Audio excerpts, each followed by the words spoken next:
Welcome in, everybody, on the Stark Media Team YouTube channel to the legendary Harry Fales Gymnasium here on the campus of Alliance City School Districts, and we are here for the prestigious Top Gun Wrestling Tournament. TJ Downing, joined by Jamie Fausnight and John Lowery. And boy, guys, we've gotten a chance to see some pretty high-end tournaments here over the last, let's call it, 4 to 6 weeks. This one is as high up there as any. Jamie, you've done a little bit of research here and talk about some of the guys maybe returning from last year's tournament, any placers. I know that you guys talked about some returning champions and really what this tournament has kind of meant around the Stark County area. Well, I'll tell you this has always traditionally been a giant test at this point in the season. I do think that this is this is another tournament that took a little bit of a hit from COVID, where it was they didn't have it for 2 years, and now they're finally back. It's so nice to be back at this tournament. This is a great tournament. There's like 4 West Virginia schools here, and the high quality ones. Like Point Pleasant right now, I believe, is the favorite. I think they're the only ones that are bringing returning state champions to the tournament. I think they have 3 or 4. I did talk to the coach earlier today. He said he has a couple kids out of his lineup, so I'm not quite positive what kind of showing they'll have. But as far as, Stark County, local schools, we got Carrollton here, and they're going to have a good showing. I'd like to see them placed in the top 3.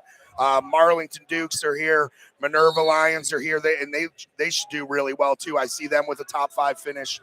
North Canton's here. The Vikings are wrestling. They're off to an okay start. But I think that with A.J. Dolph back in their lineup, I think that they should do a little bit better in the other teams tournaments that they've done so far. You got Northwest, Tuslaw, West Branch. So this is probably the most local teams we've had at a tournament other than North Canton with Stark Media Team on these big tournaments. So I'm excited to see how the local boys do. Should be a good showing for all of us. High school wrestling on the Stark Media YouTube channel, brought to you in part and presented by our friends at Hilscher-Clarke Electric Company and also the Eagles FOE 190. We'll talk about some more of our partners here throughout the day, but John, another one too. We had a chance to catch up with Chad Hilliard and also Nicole Jackman. Now, no girls wrestling here today. We got some stuff going on up at Akron North that we'll catch in and check up with Jim Bostic as he kind of heads that deal up there. Big girls wrestling tournament. I believe they're going to have 300 plus girls wrestlers there. But we had a chance to talk to Coach Chad Hilliard, and he said, you know what, man, we're just going to take a nice, good week of practice here. We're not doing any duels as we prepare solely to come up to Top Gun. Yeah, that's the way to do it. I'll tell you, when I coached high school wrestling a few years ago, like 2 years in a row, we wrestled Perry on Thursday and came here and wrestled that's a Top grinder. Gun. You're not telling you. Mike Grogan, our state champion, he wrestled 3 state champions in those 3 days. He went 2-1 against them. Wow. Unfortunately, Steve Luke was Thursday night, who ended up being a national champion, NCAA national champion, but and wrestled him pretty well. But that was the kind of weekend you signed up for when you did something like that. Right. Shout out to both those guys, Stevie Luke and Mikey Grogan. Quite a career up there in Ann Arbor, wasn't it? Yeah. Wrestled a kid from Uniontown Lake in the national finals, one of my favorite NCAA finals of all time, Mike Miller. Mikey Miller, yeah. That was as fun as watching a national wrestling tournament can be. Shout out to Mikey Grogan, man. That was my old teammate up at Wallace Judgment at one time, yeah. You got another one of your former teammates is back here coaching in this thing today, right? That's correct. Joshua Stepanzik, Wallace Judgment regular, North Akron original. Shout out to his daddy, Jim Zupanzik. He was the guy at North Akron Wrestling Club that took your weights and all that kind of stuff and helped organize the tournaments. But Josh is with Streetsboro, and they got him they got one of their guys as a favorite at 120, that Anthony Perez. So hopefully we'll see some good action from his guys out here today. Yeah, both you guys for a second talk about as Jamie kind of broke down some of the area teams that are here, and I walked around the back hallways there and got a chance to see a lot of green rolling through, man. The West Branch Warriors, the Malvern Hornets. We saw a bunch of the Hornets as we rolled in here. And then even, Jamie, you mentioned that one of the better duels that you'll probably see coming up that would be in February would be between Minerva and Carrollton. But, for some of those schools that they don't get as much of the attention in some other sports, highly, highly competitive when it comes to the wrestling mat. And what is it that we may not know about the Malvern Hornets or the West Branch Warriors? We had a chance to catch up with some of the Carrollton Warriors, and your guy came up there and spoke some great words as he watched his son wrestling out there on the mat. But some of those smaller school areas, man, they've really thrived out on the mat. You know, this is a sport that really it showcases the kids that are from a small town. You know, the kids, the Carrollton kids, and you know, some of the Malvern kids, they grow up on farms. They bale hay. They work like dogs all the time. When the winter time comes and they're not out in the fields, you know, that's when they go into the hot, sweaty wrestling rooms, and their work ethic shows when they get out on the mat and compete. And those small town schools, they have nasty duels with each other. They know each other. They've wrestled each other since they were little kids. And then, you know, when they finally get to high school, they have wars, you know, and those, you go to a big school like North Canton against Jackson or Lake against Perry. And, you know, you go to one of those duels, the crowds aren't even that full. The gyms aren't even that full. You go to one of those, one of those small town schools, and those gyms are packed. Go to a Carrollton Claymont duel once and tell me that you didn't see an exciting wrestling match. You know, it's really different down there, and it's really exciting. And they wrestle as tough as anybody. They'll come up here and wrestle as tough as any of the big schools. Speaking of Claymont, John, you were talking about a Claymont wrestler that kind of stuck out to you, somebody that was going to be wrestling here, and the first thing I heard come out of your mouth is, I mean, this guy's an absolute stud. Who is the Mustang that we know is up here?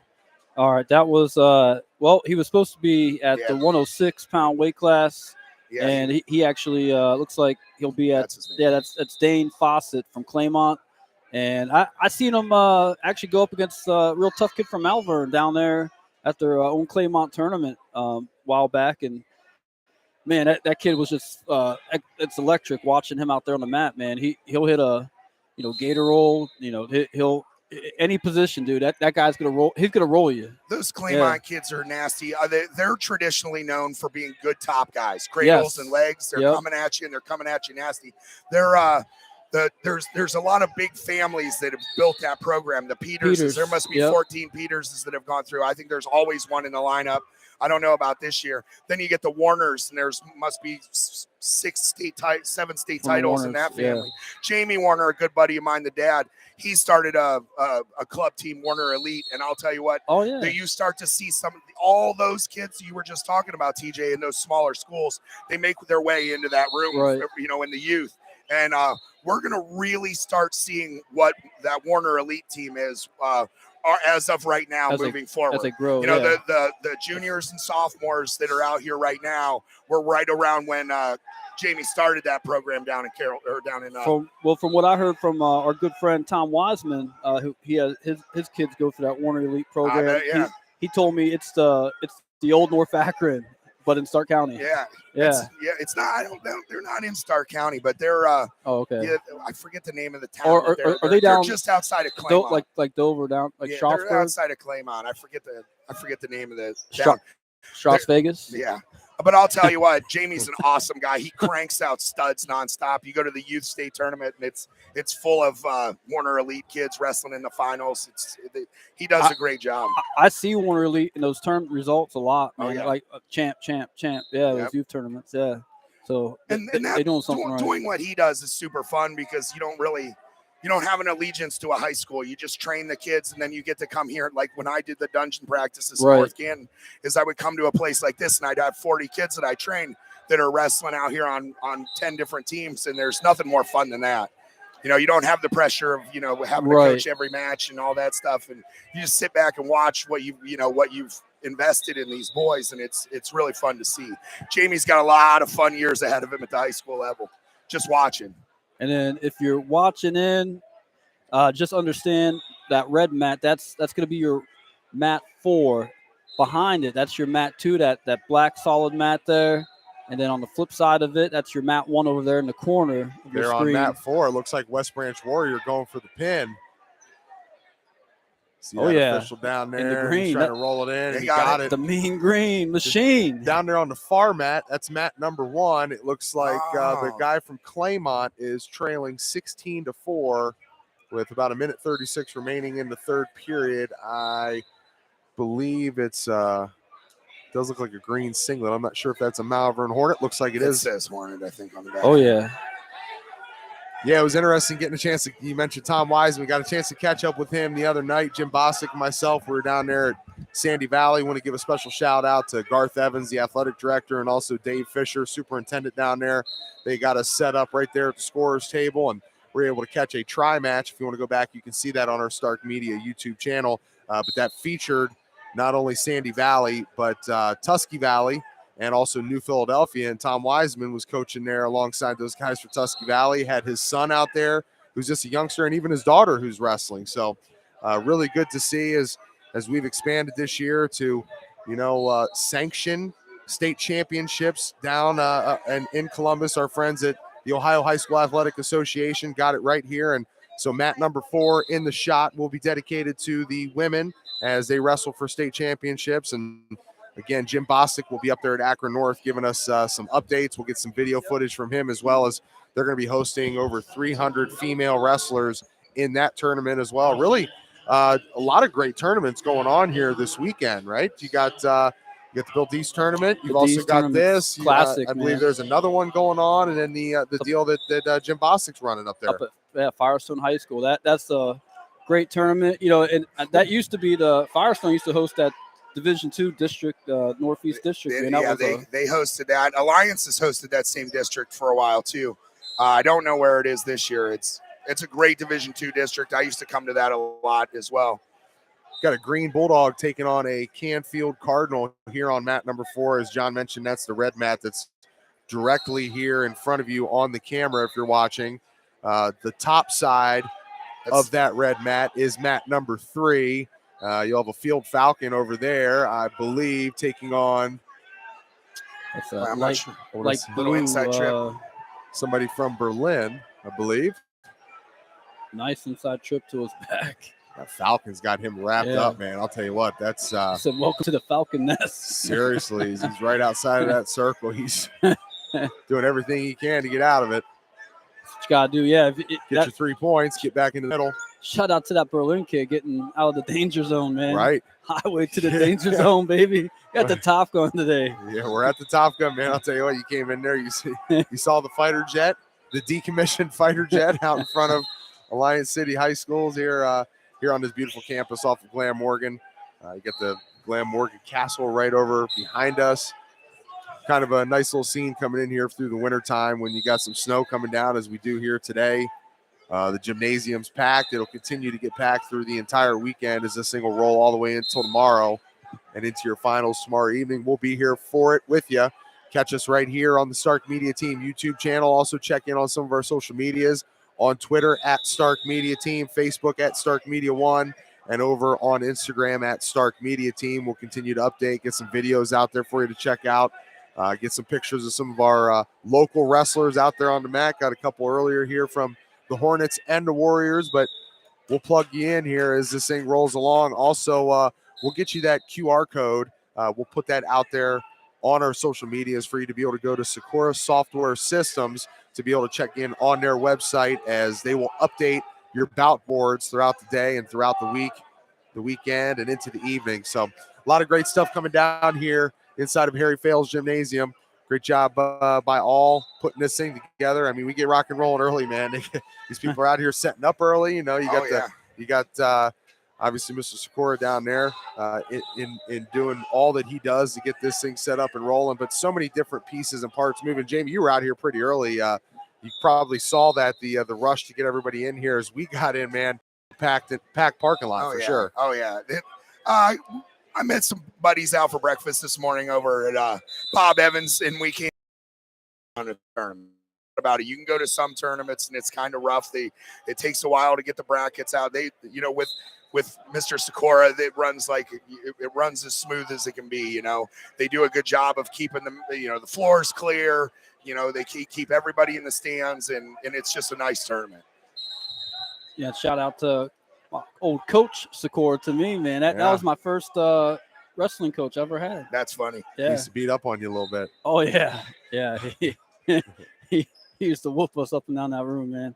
But hey, shaped us and molded us into real wrestlers. Yeah, it was kind of a trip down memory lane there, talking to Tom Wiseman the other night, talking about Tim Sakura and you and all those guys that some of you guys kind of went different directions, and Well, and Tom, man, actually him and his daddy were the ones that roped me into that whole scene over there at Glen Oaks Youth Wrestling with Coach Shakur. So shout out to them for that, man. I would have never even tried it if they didn't. They pulled me off the football field after a practice, and it was like, "Hey, you coming with us?" I'm like, "Where are we going?" They said, "We got another practice we got to go to." They just didn't tell me it was for wrestling.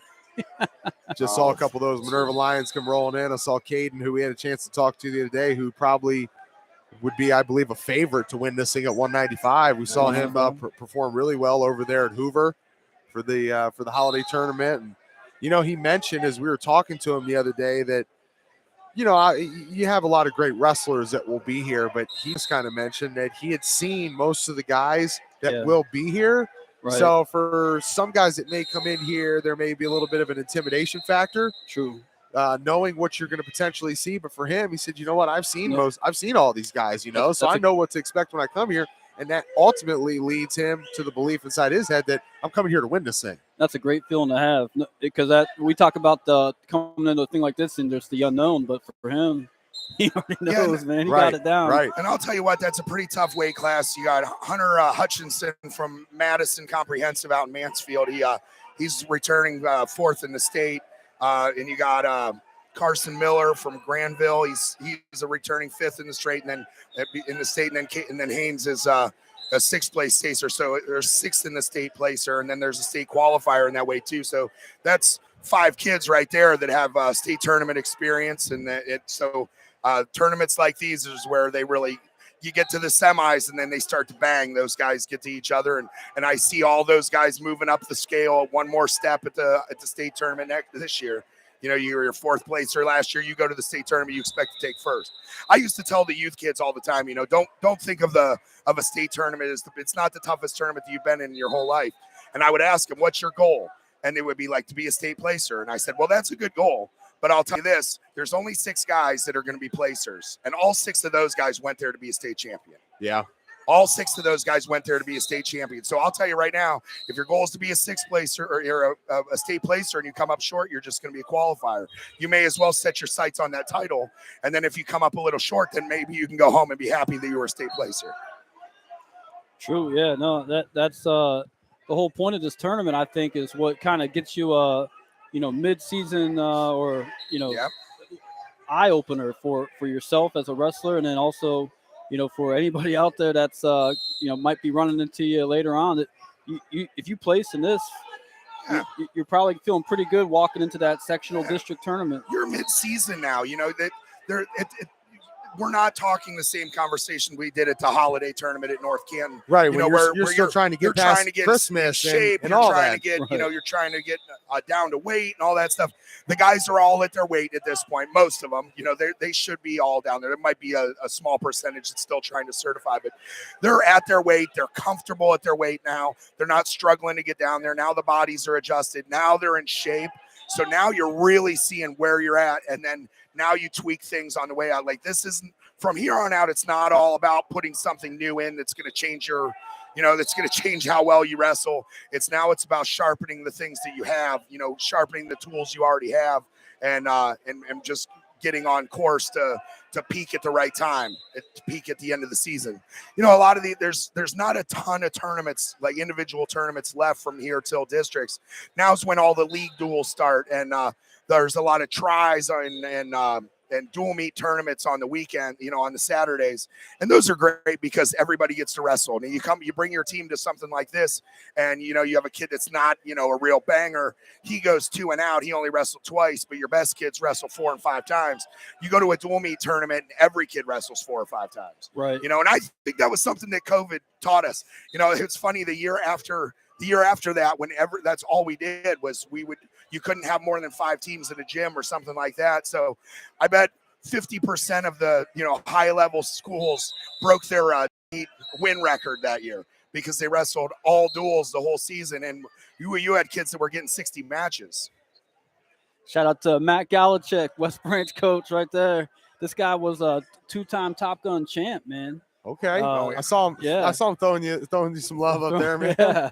Representing. Okay. All right. You got over there on mat number 4. It was the Green Bulldog who was able to get the victory over the Canfield Cardinal. Now you got sure the that was young a green men. kid. Was it? I don't think Green's here. Am I off on the G? It was the same logo here. I don't think that was green. I tried to look it up, but I got sidetracked. Well, nonetheless, we'll get copyright infringements. Everybody's rocking the big G, man. But got a Northwest Indian out there on the mat now. And Jamie, I can't remember if it was you or Jim, and it might have been from when we were up there at MIT. But when we were talking about these tournaments specifically, some dudes that you may not have seen before, that you're like, you could allow it to get into your head, not knowing what this guy's capable of bringing to the table. And I think it was either you or Jim that just kind of mentioned, you know what? That moment in between your matches, we're not going to go back out there and watch this dude and allow us to overthink it too much. Let's just kind of step to the side, just stay in our own program. Well, you know what? That depends on the kid. That depends on the kid. There's some kids that, okay, they're getting ready to wrestle a state champ. You do not tell him. He goes out and he's going to give his best effort because he doesn't know who that kid is. And there's other kids. There's kids like me where you would tell me that he's a state champ, and I would go out and I'd go out and bang as hard as I could. But other kids will be intimidated. I was just a kid who wrestled his whole life, right. from first grade or from 4 years old till I was a senior. Then you got other kids who you don't want them looking at the brackets. You don't want them to know what that kid's record was. They'll start to do all that stuff.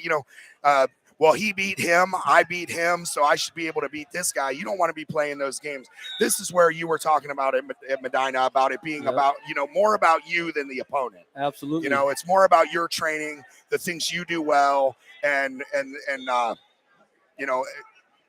cashing in on opportunities. Well, and speaking of this, and that's why you come to these things. You show up at the Madonna to the Top Gun, because that's where you get that experience where you go up against those next level kids that are going to push you to that, and you're going to get your state qualifiers. We were talking earlier about that 190-pound weight class. There was 4 returning state placers in there. There's 4 state placers and a qualifier, so that's legit. You can't beat that. Yeah, so when you come to an event like this, that kind of sharpens your iron on that too. It gets you, used to wrestling high-level competition like that. So when you do wrestle that returning state champ or that state runner-up, been there, done that. It ain't your first rodeo. Yeah. So that's the beauty and stuff like this, and Medina and the Holiday Classic, of course. And plus, you want to come to a thing like this because you want to see different kids. Right. You want to see different kids. You're used to seeing for us Stark County teams, you're used to wrestling North Canton kids and Jackson kids and, Federal League Green kids and things like that. You come here to see different kids. There's schools that came far. I think there's 4 West Virginia teams, maybe 3. I'm not sure. One of them is, like I said, Point Pleasant. They were actually the favorite to win it all. You got Ripley here, Huntington, which I think both of those were at the North Canton Holiday Tournament. But you got Jonathan Alter here. There, that's a tough little T3, I believe, just outside of Columbus School. Good friend of mine coaches on that staff. We'll get him on the air this weekend too. But there's just a lot of teams from all over that they come here just to get different competition. And again, this is a tournament that is well known throughout the state. I would talk to the head coach of Jonathan Alder. He said, "This is the third. I've been trying to get in here for 3 years. In the last 2 years because of COVID, they didn't have it. But, he knows he's got a team with some legitimate guys. So, hey, we need to come up north. We need to hit this area and get a match and get a tournament in. Well, we got the MIT returning team champs, Highland Medina, and they're listening to this. Medina Highland. They're in the, as far as a favorite in this, they're in the 2 spot to Point Pleasant. So. Yeah. Oh, yeah, and I'll tell you, if Point Pleasant, if the coach said that if some of his real studs aren't here, then Medina Highland has a legit shot to win this thing. But I'm telling you right now, don't count out those Carrollton Warriors. They got some studs. They need some big guys. I think that's the real problem because they're really, really tough in the lower weights, which I jack with those Carrollton guys. I say they never have good big guys. But I'll tell you, the guy who just came over and said hi to me, his son, Zenda, he's a tough dude. He's a tough dude. What weight is he at? I met this guy from Carrollton one time. Last name Jenkins. You ever hear of him? Yeah, that dude's got a mouth on him, doesn't he? Yeah. I had breakfast with him today, and I'll tell you what, that guy's mouth. my mom would say his mouth runs like a duck's ass with diarrhea. It just don't stop, man. It just don't stop. Now his son is wrestling today. He's actually the number 1 seed. Yep. And I know we that's got a not Carrollton Warrior At- here at now down on 120, mat number 4. They're on 2 mats right now. His Yep, boys, over on mat 2 and 4. Yeah, the number 1 seed. Yeah. Landon's, and Landon's a returning qualifier. So for him to be the number 1 seed, that means there's not the same depth as at 190. But Right. this is a tournament that he can come in and he can win. Breakthrough. And that Yep. that kind of thing is the type of confidence that a kid like that can take into the room. And that's when he starts to believe the same thing I said a second ago. Like, he can go to that state tournament and not think that he's going to be a placer. He's going to go there and believe he can win it. Absolutely. Those Carrollton kids show up at the state tournament. Well, then, speaking of local representation, Minerva, they got them as a 5-pick favorite here on the Top Gun website. So got a shout out to our boys. TJ and Jim Bostic were just down there at Minerva with Coach Chad Hilliard. And, just great program there. They're going to, I think, open up some eyes today at this Top Gun. I'm all for 'em. You're talking about being a couple of weeks removed here from the Christmas ham and getting down to weight, and if I was hanging on to any of it, I lost it the other day because Chad keeps that room jacked above 100 degrees, man. The moment I walked in there, instantly I was pouring sweat, man. Well, realistically, the Jamie would need a rooms, raincoat. really, yeah, no doubt. Well, the rooms are about at 85, 90, something like that. And then when the kids start sweating, Yeah. it just turns into a True. sauna. Yep, all that body heat. Yeah, He that's what gave really us does the it. disclaimer It's- before we got there. yeah. He's like, bring shorts. Yeah. Right, I remember. I didn't Yeah. listen. And that little, don't they have like a little building outside the school? Like a little- Yeah, like a little yep. pole yeah, building, that's a nice little room. Yeah. Yep, right Yep. there on the backside of the football field, man. They got a room not only for the boys, but they got a room for the girls over there. And shout out to Nicole Jackman, which she's potentially going to have a 4-time state champ on her team. She's got a bunch of girls in the room, and man, they were getting after it, and that's good to see too, because really, as we move to open up this untapped sector of female wrestling, she's really the first female wrestling coach in Stark County. Some guys have had yeah. girls Look at that. trickle in, and they have to figure out how to maneuver all that. Yeah. She's been put in that position there, and she's got her own room, That's and she's awesome. got a full team, and she's got it rocking and rolling down there. Awesome. That's awesome. It's funny that Ohio's late on that. Out west, and I forget where I heard this, but I heard that wrestling was kind of taking a hit, and they were trying to figure out a way to help it grow. So they started to bring in the girls a few years back. Now, there's full teams all over the place out west, like down in Arizona and California. It's very hard to imagine that Ohio is so late on it, but I'll tell you what, we will catch up fast because the wrestling is serious in this state. Very serious. People, when I lived down in North Carolina, would always come up to me, and right away, they start talking. Oh, as soon as you say I'm from Ohio, they're like, "Oh man, that's a big wrestling state," and that conversation starts. But I was down at Super 32 a few years back, and that was always the talk around the brackets. Kids like, "Oh, I got an Ohio kid next round, man. Yeah. It's gonna be a tough one." Yeah, And that's like a thing. That's like we would do those Virginia Beach trips. Me and Larry Jenkins would take these kids. That's how I really have a good relation. Okay. And we would coach. He was in the youth program with Carrollton, and I coached against him for a long time. But we would take those kids down to Virginia Beach, and we would sit them down, and we'd be like, "You need to understand something. Those kids are going to know you're from Ohio. They're going to be like, oh, I got a dude from Ohio." So you carry that confidence. You go out and get that first takedown. That dude's not going to believe you can win.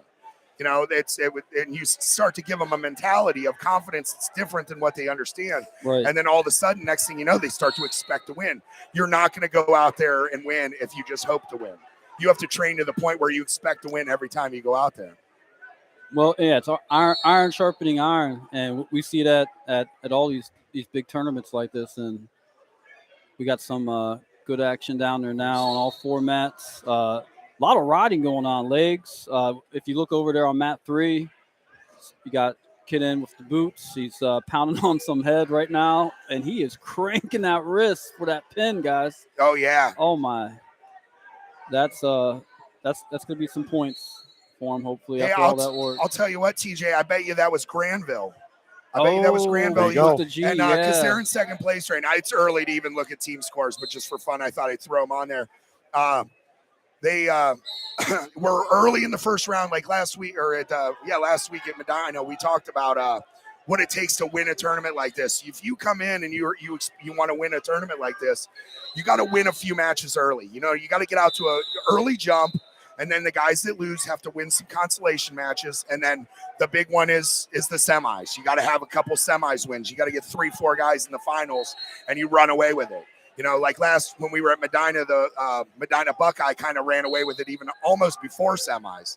You know, so if you can get out to a good jump, you get those early wins, you get bonus in those early matches, you know, and you really start to build a team score. You know, as of right now, we got Austintown Fitch in first place, Granville in second, Nordonia in third, Medina Highland in fourth, and Streetsboro in fifth. And now, again, it's extremely early. That'll play itself out a little different as it goes on, but you know, you don't have to be surprised when you see those teams that jump out to an early lead have a high finish. Absolutely. And one thing I'll say about that is it's kind of unnerving too, you know, if you're one of these kids and, you know, because you still got you got to weigh out. Is that tonight or? You have to weigh out tonight. Yeah. So, I mean, since we're past Christmas, they got 2 pounds weight allowance. Okay. But I'm not sure exactly why, but there was an additional pound given. So these kids can all be +3, meaning like at 106, you can weigh 109.0. You can't weigh a tenth of a pound more. They're very strict at weigh-ins. You can't leave and go to the bathroom. You can't take your socks off. You need to get on the scale without your socks on if that's the case. You know, they're very strict about weigh-ins. So, you know, it was 109 for 106 for today. So they'll get an additional pound this evening so they can weigh 110. And speaking of getting off that scale without your socks on, shout out to Jim Bostic. I see him on the chat right now live. Give him shout outs to us. He wants to know what you had for breakfast this morning. He wanted to know if there was any Bloody Marys involved. No, he'll be impressed. I've been watching my diet. I had an omelet with spinach and mushrooms. Jim, I'm telling you, I'm chasing you. You and Mancini and my brother, I'm coming after you. So you guys better mind your P's and Q's with your diet. You know, now your guy Landon Jenkins, he's going to take on Paxos here at 12 o'clock for that will. So Jenkins got the bye. Paxos was able to get the win over Steck from Riverside with a pin. Jenkins' uncle just gave me a fist bump right here. You know, that's a great matchup for Paxos to see where he's at. He's been wrestling really good. He's having a great freshman year. You know, I said it before. He's an undersized 6. He probably ate dinner yesterday. You know, with he hasn't struggled to make weight. I like to see what he looks like next year at 106. Landon Jenkins is tough as nails. He's at 106 as a junior. And I'll tell you, I've watched that kid grow up, and he was a kid that the family was really nervous about. In 8th grade, he was still weighing like 70 pounds. He was like 70 pounds in 8th grade. They didn't know if he was going to make 106 by the time he was a junior. Wow. Because he was so little, you know. Well, and that's the beauty of the sport is having that opportunity to size. Well, he was almost too small to be the little guy. Right. You know, he needed a 98-pound weight class is what, you know. But he's grown into a nice-looking 106. He's lanky. He's long. I don't know if he'll be able to stay there for next year. I know I was talking to his dad this week. I don't think he cut real hard, but he was about a pound or two over when I talked to him on Wednesday. But I started a tradition with Landon Jenkins at the holiday tournament where I wrote my initials on his shoulder. You remember that story? Yeah. I pulled him aside over there today, and I'm like, I was like, take your shirt off. I wrote my initials on his back, and I'm like, I got your back today, Landon. Go win this thing. I'd really like to see him win it. Now I am prejudiced. I do love Lambert or Stamatios Paxos. I think Jim Bostic just said that Jamie, he wants you to do that with him later. What's that? And this show up on his arm. Who wants that? Jim Bostic, man. He's going to play a couple of his theme songs, man. We're going to get a couple of his nicknames going and a couple of his theme songs. Oh, Jimmy B. All right, let's rip through here a couple of our partners that make this broadcast possible, and then I'm going to update you on the brackets as they've kind of unfolded thus far here in the early rounds. All right, these presentations of the Top Gun tournament brought to you by our friends at Hilscher-Clarke Electric Company with locations all over Ohio. Their corporate office at 519 4th Street Northwest in downtown Canton. You can contact them at 330-452-9806. Hilscher-Clarke a local Stark County electrical contractor with more than 100 years of experience in the industrial, commercial, residential, and specialty markets. They have offices throughout Ohio, but have the capability to handle out-of-state work as well. One of the rare electrical contractors that perform a range of services from testing and data to design and engineering, functions typically handled by subcontractors. At their core, Hilscher-Clarke lives to do first things first: faith, integrity, respect, selfless, and team. These core values aren't just words, they define who they are and how they conduct themselves every day. And I'll tell you what, a great group of guys over there. Had a chance to talk with a baseball coach over there at Lake Center Christian. That's John Feather, the president of Hilscher-Clarke, and my guy David Cunningham and Tim Arnold, who Tim got a chance to see his boy Colton last night get his 23rd victory of the wrestling season and his 18th pin as he chases his own record.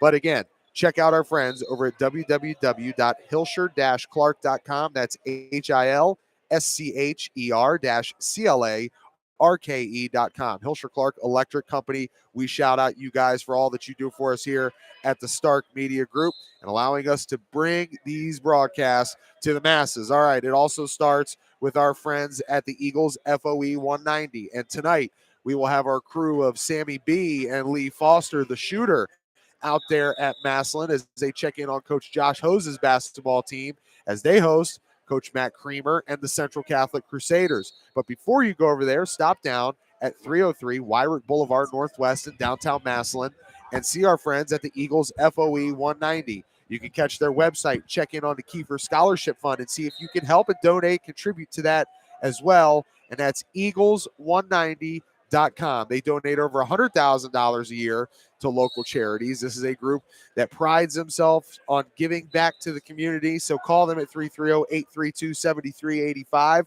I'm getting initiated as a member on Monday evening. All you got to do is go down there. You sign up your application. It's a $20 fee. And from there, you get initiated with your sponsor. And for $22 a year, you can become a part of a group that not only gives back to its community, but a banquet facility that can host you and up to 400 others if you have a work function coming up, any type of market venue deal that you're trying to put together. Our guy JP Simon over at Simon Says Promotions has those visions in mind for a banquet room like that. Stop down and see our friends at the Eagles FOE 190, not to mention great food and drink specials. Also want to shout out Lindseys Pizza, McNeill & Sons Tree Service, finallyhereohio.com, and our friends CH Vallos Associates. Also, part of that Leathernecks Nation MC, our guys Tim and Dave Cunningham, and also all of the groups that they benefit, and that starts with the Sam Center and also Save22.vet. All right, at 106, we mentioned Jenkins will take on Paxos roughly around 12 o'clock. Underneath that, a victory by pin in the second round. That was Anthony Sindelar from Streetsboro. He will take on Cameron Mitchell, who had a bye out of Marlington. For Berkshire, Colin Herring will take on Aiden Gladys of Mayfield. Going down further, Booth from Newcomerstown will take on Nicholas Turba from Aurora. And we mentioned the Canfield Cardinals. They had a loss there, which I believe was to Granville, but a young man by the name of Quinn Gacka from Canfield will move on, a sophomore, to take on a freshman from Nordonia, Graham Paulmeyer. All right, below that, from Madison, Jace Braden, a freshman, has moved on to face from Cuyahoga Heights, Cooper Cuchilla. He's got more than that. He's a sophomore. From West Holmes, Peyton Martin, a freshman, will take on another freshman from Austintown Fitch, Braden Gerthung, who defeated a junior from Alliance, Jace Kaiser. Underneath that, from Delaware Hayes, Jordan Welling, a freshman, will take on the freshman from Tuslaw, Caden Lawson. As we look down further, still going through some matches there as well. Workinger from Northwest, he was able to get a bye. He's going to take on the loser of, I believe that's the 2 and 6 match. So we're going to go down to 113 now. Mason Taylor from West Holmes, a senior, will take on Jordan Schmidt from Pickerington North. Xander Mooney from Cuyahoga Heights has moved on to face Dane Fawcett, a sophomore from Claymont. Aiden Carone, Streetsboro, he's a junior. He's moved on to face a Field Falcon, Joe D'Amico, a sophomore. Going down further, Ethan Kling from Hoover. He's going to take on Cale Snare from Carrollton. And as we mentioned, the young man from Granville, that's Peyton Costa. He's going to take on from Austintown There's Fitch, Sky Jones. Delaware Hayes' Deacon Dutton has moved on to face David Roca from Riverside. From Point Pleasant, a freshman, Bobby Miner, will take on Aiden Bean from Marlington, from right down the road here in Alliance. Sam Bremack from Mayfield will take on Johnny Green from Aurora. There it is. Going down even further here to the 120s, we see that Nathan Wood from Point Pleasant has moved on to face D'Angelo Sanchez, a sophomore from Edgewood. Mike Thomas from Madison will advance to face Jordan Burrows from Malvern. From Worthington, J.J. Dott will take on from Tuslaw Ethan Hare. And we go down further than that. Cole Munn, a sophomore from Aurora, will take on Connor Norris from Minerva. And from Streetsboro, Anthony Perez, a senior in the 120 weight division, will take on Owen Weimer, a freshman from Field. From Austintown Fitch, Evan Protopapa, a freshman, will take on from Huntington, Ben Barrett, another freshman. From Mayfield, Sal Palmisano will take on from Carrollton, John Childs, another freshman. See a lot of freshmen who have advanced already earlier here today. Logan Whited from, check that, Owen Sims defeated Logan Whited from Olentangy Berlin. He will now move on to face Calvin Worden from WRA. We'll look down here one more at the 126ers as we get ready to look back in on some more action. Braden Wolf from Northwest is going to take on Garen Arthur from Huntington. From Worthington, Dean Poppy will take on Sam Nouse from Tuslaw. From WRA, Marco Cartella will take on from Fitch, Joey Janis. West Holmes, Grady Toy will take on the senior Andy Strader from Minerva. Had a chance to talk with him earlier this week. Tyler Scherer from Canfield will take on Frankie Palmisano from Mayfield. From Granville, Andy Sanchez, who defeated Javon Long from Hoover, will advance to take on Michael Doris from West Branch. From Marlington, Luke Stanley will face from Jonathan Alder, a freshman, Nixon Baker. And Luke Martin was able to defeat Van Steele out of Malvern. Martin from Olentangy Berlin, he will take on Levi Pigeon from Carrollton. And then, so some early brackets for you. And then shout out to North Canton wrestler Alex Bosky. He was down, TJ, while you're going through the sponsors and everything. He was literally losing behind by 8 points. And second period, Peterson to the kid's back. He worked his way up to the kid's head and stuck him. An instant pin. It was glorious, man. What a comeback, though. It was glorious. Yeah, glorious, man. That was the comeback move of the day so far. Lucas Nair, a freshman from Northwest, has also moved on. Some locals for you here as we look down a little bit further at 132. Joey Brocklehurst, a junior from Minerva, has moved on. He will face Xavier Pierce at 132 from Jonathan Alder. Carter Hill from Marlington has moved on. And we look down a little bit further here to the 138s. From West Branch, Jordan Waite has moved on.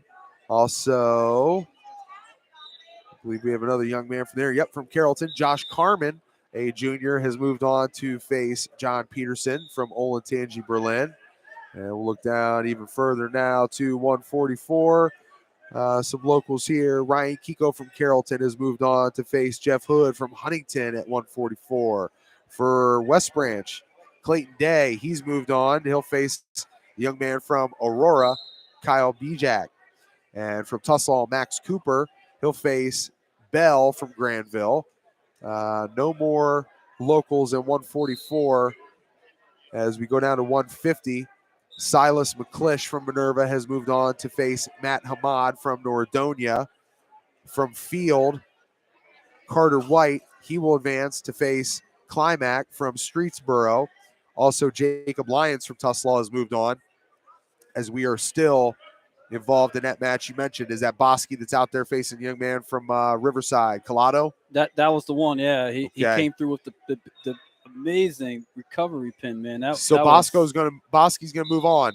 Bosky moves on. He's going to face Lyons from Tuslaw, so that's one that we're going to keep our eye on at 150. Stark County Crosstown Showdown right there, buddy. Also, right underneath there, you've got Matt Pucci, a junior from Malvern. He's moved on. That's That's in the same side of the bracket. He's going to face from Newcomerstown, Pucci, Dominique Melender. Watch Pucci if you're tuning in. You don't that kid is tough, man. Solid wrestler. Little IVC showdown there. Newcomerstown, Malvern going to square off. Oh yeah. No, that's a pretty awesome matchup right there. That Pucci kid, I've seen him wrestle a few times also for Malvern, and he got the eye of the tiger, man. And here's the thing with him, he can. He don't look like it sometimes, but he can get that muscle and, muscle brain connection. That guy's dangerous out there on the mat. So we've got some 157s out there getting after it now. So let's check in here. One of those young men who just got himself a victory to move on, a pin. I believe that was 35 seconds into the match. That was Tyson Clear, a sophomore from Malvern, defeating Ethan Dickey Vivarali from Granville. And then just on the team race real fast, in the 10th spot, we got Malvern. And then 9, Hoover, Edgewood at 8, Streetsboro at 7, Highland, Medina, 6, Granville, 5th, Mayfield, 4th, Nordonia, 3rd, Jonathan Alder, 2nd, and Austintown in the 1 spot. It's early still, so, that's going to change tremendously here after this round. But so as I look down a little bit further to 165, I know that there's some buys that they've already listed there, and they'll start to get into who some of those guys will face as they start to loosen up and get ready to go out here on the mat, compete for those spots to advance. But the first guy that sticks out to me, the guy they call AJ, I'll call him Artego Dolph. AJ Dolph back in it, man. Are we going to get a are we going to get a chance to see the one that we know as Brian Dolph, the legend of the community? Just a phenomenal wrestling career that he had, but I know how proud he is of his son. AJ, as you and I got a chance to see over there at the Hoover Holiday, he's been out, a little banged up. I believe that was off the tail end of some football stuff, just kind of dealing with an ankle. He was in the boot. Correct. But now full tilt, ready to go. I mean, this is a good time to come back, right, for this tournament? Oh, absolutely, yeah. I mean, and to be the you're gonna know right where that ankle's at by the end of today. Yeah. Hey, he's the heir to the throne of wrestling royalty. So that's a big throne. That's a big throne, yeah. So he's been blessed by the gods of wrestling. That's for sure. So we'll see. To walk into a tournament like this today after recovering from the injury, great way to assess yourself for sure. And hopefully we get a good performance from AJ today. Shout out to him. And we're talking some AJ Dolph right now. Yeah, I just got back from the concession stand. Thank you. Want to know? He was at the concession stand. I don't want to tell you what about the conversation I had at the concession stand with one of the North Canton kids. I'll keep that to myself. But I'll tell you this. Fun fact about AJ is, everybody knows. You hear the AJ Dolph name, and you think of his dad. But a fun fact about this tournament is, his grandfather, Paul Bockham, who was my defensive coordinator at North Canton Hoover, Coach Bockham's brother, one of the outstanding wrestler awards that they give out here is named after his brother. So there is a Bockham Award, and that's pretty neat. Like you always hear about AJ's dad's side of the family is what everybody thinks of. There's some pretty serious athletes on his mom's side as well. Janelle was a good athlete. Mr. Bockham was great. His great uncle would be was actually a blind wrestler that came to Alliance, and one of the awards is named after him. That's awesome history. Yeah, it's that's I think again coolest part of the sport, man, is the families involved. It's the communities involved. I mean, you talked about you and Jenkins taking kids to Virginia Beach. Yeah. I mean, was that for the Speedo Wrestling Open? Yeah, I don't know anything about that. Jim I don't know what kind of stories Jenkins is telling you. Jim will fill you in, man. We're going to get a whole beach wrestling division started here one day. It seems to be where we're heading, the direction that we're heading. And shout out again to our friends over at Hilscher-Clarke Electric Company, David Cunningham, one of the guys that kind of makes it all move. He stirs the drink over there.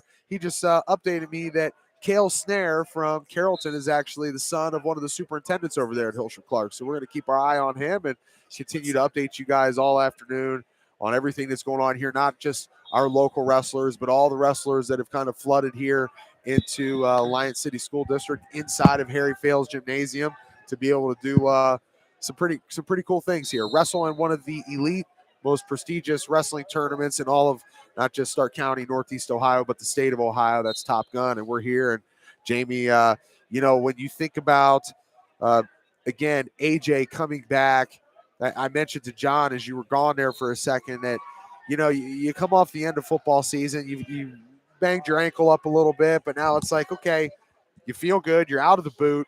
It's a pretty good gauge to find out where you're at coming here wrestling today. Really with AJ, he's got a foot issue. It's not an ankle that you can just tape up. So okay, it's really it makes us really nervous to see whether this is something that'll reoccur for his whole career or if there's a surgery that needs done. But yeah, like you said, he did come back last week. He wrestled against McKinley.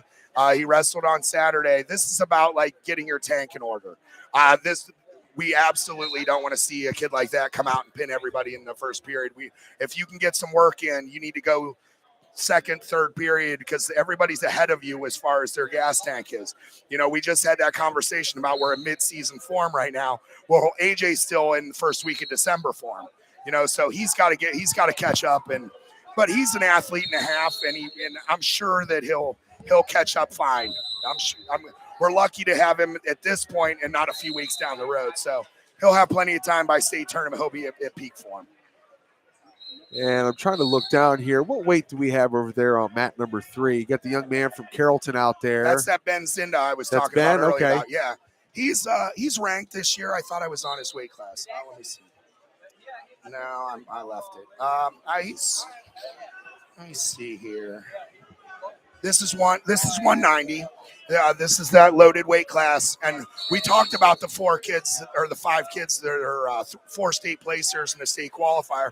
Well, you still have Ben Zinda, who's ranked 18th in the state from Carrollton here. He's a tough kid. He's a dungeon trained kid. They would bring him to those dungeon practices I ran from Carrollton. He'd come every week, and he would train his butt off. He reminds me of me a little bit. He was a little chubby young youth guy and grew into his body, and he's a little tank there now. He's a senior, and I think he's going to have a good year. He's got a legit shot at being wrestling in Columbus this year. He's come a long way. He's worked extremely hard, like most of those Carrollton kids do. This is the one big guy I said that they're traditionally I tease the Carrollton guys about they only have good little dudes, but Ben's a tough kid. Another guy to keep your eye on here, a local from these hallways here, Jackson Eddy, who was a phenomenal football player for Coach Tim Goodman's team this fall. And him along with Aiden Mosden, who will look to have a great showing here as well. You see a victory for West Holmes over there on mat number 4. But, Jackson inside of this 190, you said it's a loaded weight class, man. This is going to be tough to get out of this one. Yeah, it will be. It will be. I'll tell you what, in Cinda's corner is Aiden Pazook. I'd love to get him up here and have a little chat with him. He was actually the very first state champion in Carrollton history. And when he won the state title, Carrollton actually had the record for most runner-ups in Ohio without having a state champion. I think it was like 25. And actually, he might have been 26. And his brother was he might have been closer to 30 because he and his brother both had a couple times where they were runner-ups before they won titles. But Aiden, it's great to see him here. I didn't expect it. He's a great guy to have in their room. Wrestled at Ashland. He's been around the block. That's a tough kid. You're going to have good big guys in your room if you got a kid like Aiden Pazook in your room. Yeah, no doubt about it. A lot of talented wrestlers here inside of Harry Fales Gymnasium. And I believe, nope, that's not Jackson yet. Yeah, kind of interesting, too. I know that, speaking of Jackson, they took on Green last night. We were talking about Green a little bit earlier. Got them confused with Granville, that same G on there. But, Jackson kind of had their way. Green had a lot of scratches. I know that Perry went over last night, or Perry hosted McKinley and beat them 77-0. We know, obviously, the strength of that Perry program. But, for me, I know that hearing that Jackson, I believe, was scheduled to go to one of the tournaments. I think they were scheduled to go to Maumee, and I think they kind of pulled out at the last second there just because they were a little bit worried about the structure of it. You kind of talked about it, how a lot of these tournaments, and we talked to Lynn Hoteling up there at MIT, and how it was a struggle to kind of get things back in order after COVID and really get these things dialed back up to pre-COVID where they were elite. Right. Well, I think that the Maumee Bay Classic actually benefited from COVID. Okay. They're starting to really get a bunch of hammers. That's a really tough tournament. I would say that if we covered that would put it in the pecking order. We kind of talked about where I thought the depth of the tournaments were so far. Obviously, Ironman is the leader. Then probably this year would be Brecksville. Then like Maumee Bay would be right in there. Then North Canton, then Top Gun, then Medina, and those interchange every year. But that's about what I've seen as far as the depth and the amount of state qualifiers and state champions at each tournament. But I think that one's a real deal. There's some. Speaking of real deals, let's talk a little bit about Nacho Libre. Jim Bostic, TJ is talking about the big spill. Want to shed some light on the big thrill? The big thrill. Jim Bostic, the big thrill. The big show. Nacho in the house. The Nacho cheese. I see. We're talking about Caden Haynes. He's kind of down there, kind of stalking, looking over the competition here. So he'll be going at 190. Caden will, let's see here. He will be facing. He's got a bye, so he's going to face either Sam Brunner from Streetsboro or Nate Summers of West Branch.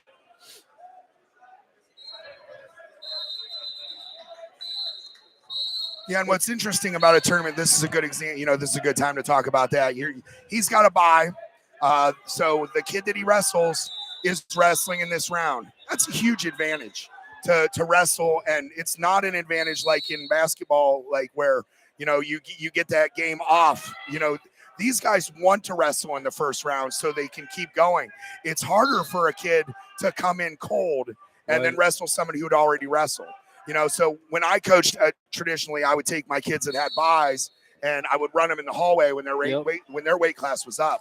You get a good run in, get their heart rate up, get a good sweat broke, and that way when you go out there, you're just as warmed up as the other guy. I love that approach, Jamie. Yeah, earlier I was talking with the West Branch coach, and he actually had told me that's why he was up here. He stopped by. It was Matthew Galachek. I mentioned him earlier in the broadcast, but shout out to him, state champ and Top Gun champ as well. But yeah, he's like, yeah, I got guys behind the bleachers here doing some sprints. These guys that had buys, he's like, he said they got 4 tough kids on that team that are. It's a disadvantage not keep to an eye wrestle open in the first round. It doesn't help your team either because you have no opportunity for bonus points. If you get a bye in the first round, in the second round you lose, you earn nothing. If you get a bye in the first round and you score and you win in the second round, you get credit for that bye. That's how it works. Right. You don't get credit for the bye if you don't win after it. Right, absolutely.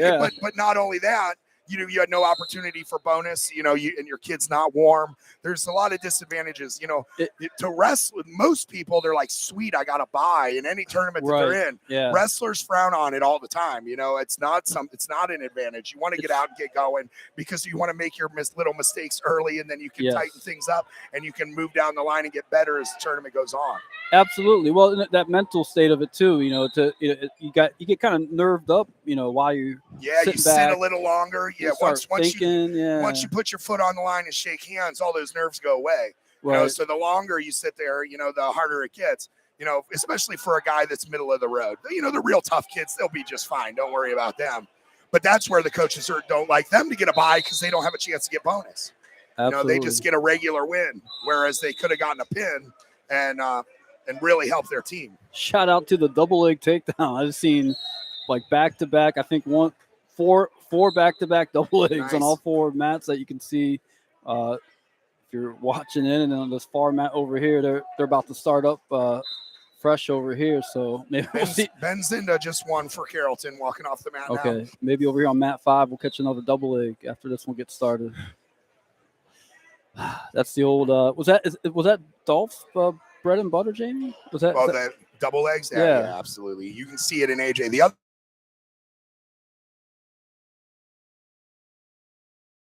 earlier today, and the guy kind of hit one, put him to his back. But the inside trip that you see where you move him and you inside trip and throw your head to the other side and explode your hips into him, that's a move that's in AJ Dolph's tool bag. And when he hits it, it's as pretty as anything you'll see today. Glad to hear that. Those are the two staples of Brian Dolph. The inside trip and the double, the pass elbow to the double. Passing that elbow. The pass elbow series that Brian Dolph shows is one of the coolest series. It's like a cheat code.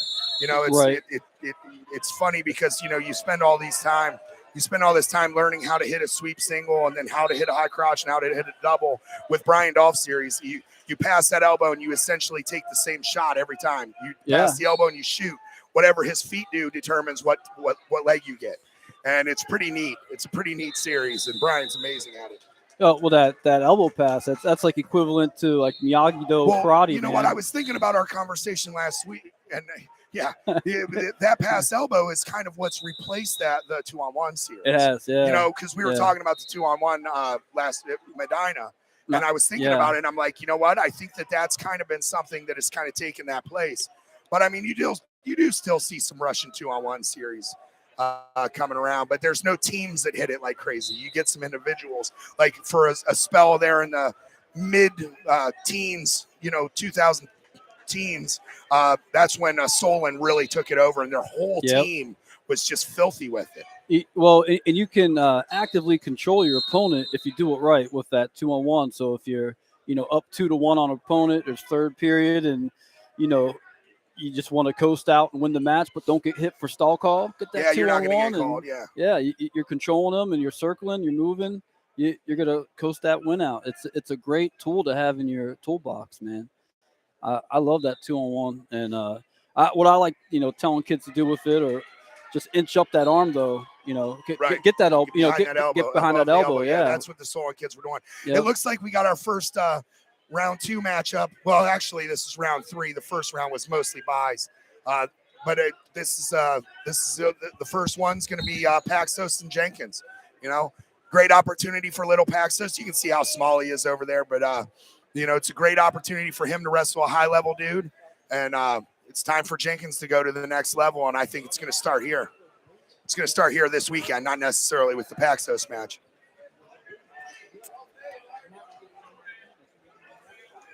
And that's going down on mat number 2 over there. Mat number 2. They're just getting ready to get started. They, I don't know if they're waiting for some of these bigger kids to get done, because Paxos is in a singlet, looking ready to go. Jenkins, the veteran, still got his warm-ups on, still chilling, not a care in the world. That's when you can tell he's a solid guy. He's changing the songs on his phone, jamming out down there. Now, what was your go-to, man, before you got out there on the mat? You were song-wise? Yeah, were you an AC/DC guy? No, I never. AC. No, I don't like AC/DC. But I'll tell you this. It's funny. I had 2 different playlists. My playlist for football was extremely different than my playlist for wrestling. For wrestling, it was more of Tom Petty and maybe Aerosmith. It was a little cooler. I couldn't listen to Metallica and Pantera and Propane like I did before a football game, because it's a different mentality. I would go out and I would get myself into trouble trying to have a street fight when I needed to be cool as a cucumber. And then all of a sudden, if a street fight presented itself, I'd be just fine with it. But I could always calm down and stay chill. I couldn't go out like that. I was already overly intense, so I needed a little something to calm me down. But yeah, Tom Petty's a good one. The greatest hits, Don't Come Around Here No More, American Girl. There's a bunch of them. That are great songs for a wrestling tournament. As a matter of fact, we were here at a tournament one year, and I had a really good kid, and he was just so overamped and so hyper that he would wear himself out before the match. And I actually told him, I said, go download about 5 or 6 Tom Petty songs. And the next time he came out, he wrestled awesome, and he wrestled the whole way through the match. And it really was a game changer. And then 2 weeks later, he got hurt. We couldn't see how it really affected him. But I really am into that. Put some music on, get in your own space. You don't need to be up there sitting with your girlfriend, for God's sakes, in a wrestling tournament. Right. You need to be focused. It's all about you. You only have so many opportunities to do this. and this is a big one. And I said to the Carrollton boys earlier today, I said, I feel like I've been cheated out of 2 Top Guns. This is one of those times where I get to see my boys from Carrollton and all the other schools around here. And it's just really good to be back in Top Gun and get this competition going. Making friends with the Hornets. We love the Malvern Hornets around here, man. Got a chance to see them. If you haven't had a chance, go over and check out some of our social medias on Instagram at Stark Media Team. Same at Twitter. Go check out Twitter feed at Stark Media Team. And over on Facebook at Stark Media One. But had a chance to catch up with some of the Malvern Hornets as they were kind of taking a little rest after warming up back there in the hallway. Saw a couple of them running, a couple of them just kind of visualizing, had the headsets on as Jamie was talking about. Getting ready, getting dialed in, kind of staying away from all the fan action going on around the gymnasium here, and just kind of in the back to themselves. So, it's good to see. It's good to see just how different athletes kind of dial in. Yeah, I always had a problem. It's funny we're talking about music that. I was that Pantera, I was that Megadeth, Metallica guy, and then I had guys next to me like an AJ Hawk. Yeah, a legendary linebacker, one of the greatest Green Bay Packers ever, and he's listening to Dave Matthews, man, before he goes out there. I'm like, how do you listen to Dave Matthews, man? I could never go out and play football. Right. Well, for I want to light a bonfire and have a couple cocktails. For me, I could be a slobbering psychopath and play defensive end. Yeah. I was better like that. But I couldn't be like that when I did this. Like Dave Matthews is a good example. I'm not the biggest fan of that, but that's that type of tone and rhythm is good for a guy. There's some guys that'll one of the best kids that I've ever coached is a kid named Luke Weimer, and he would wrestle his butt off and beat top tier kids, and then he would walk over in the auxiliary gym and sleep until he was on the board again. Yeah, just sleep until he was on the board again.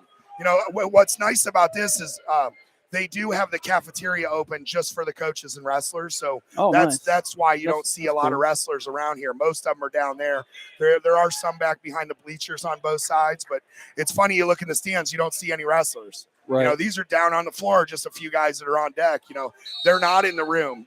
There's bout boards and everything back in the cafeteria so the kids can go back there. Well, shout out to Alliance High School doing a great job hosting the event today. Yeah. Oh, Jenkins might pin himself. Oh, he did good.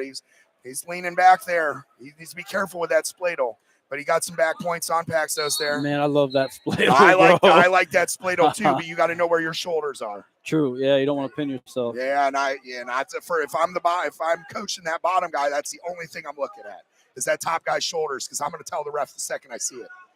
Right here on mat number 4, get a chance to see Owen Rainford.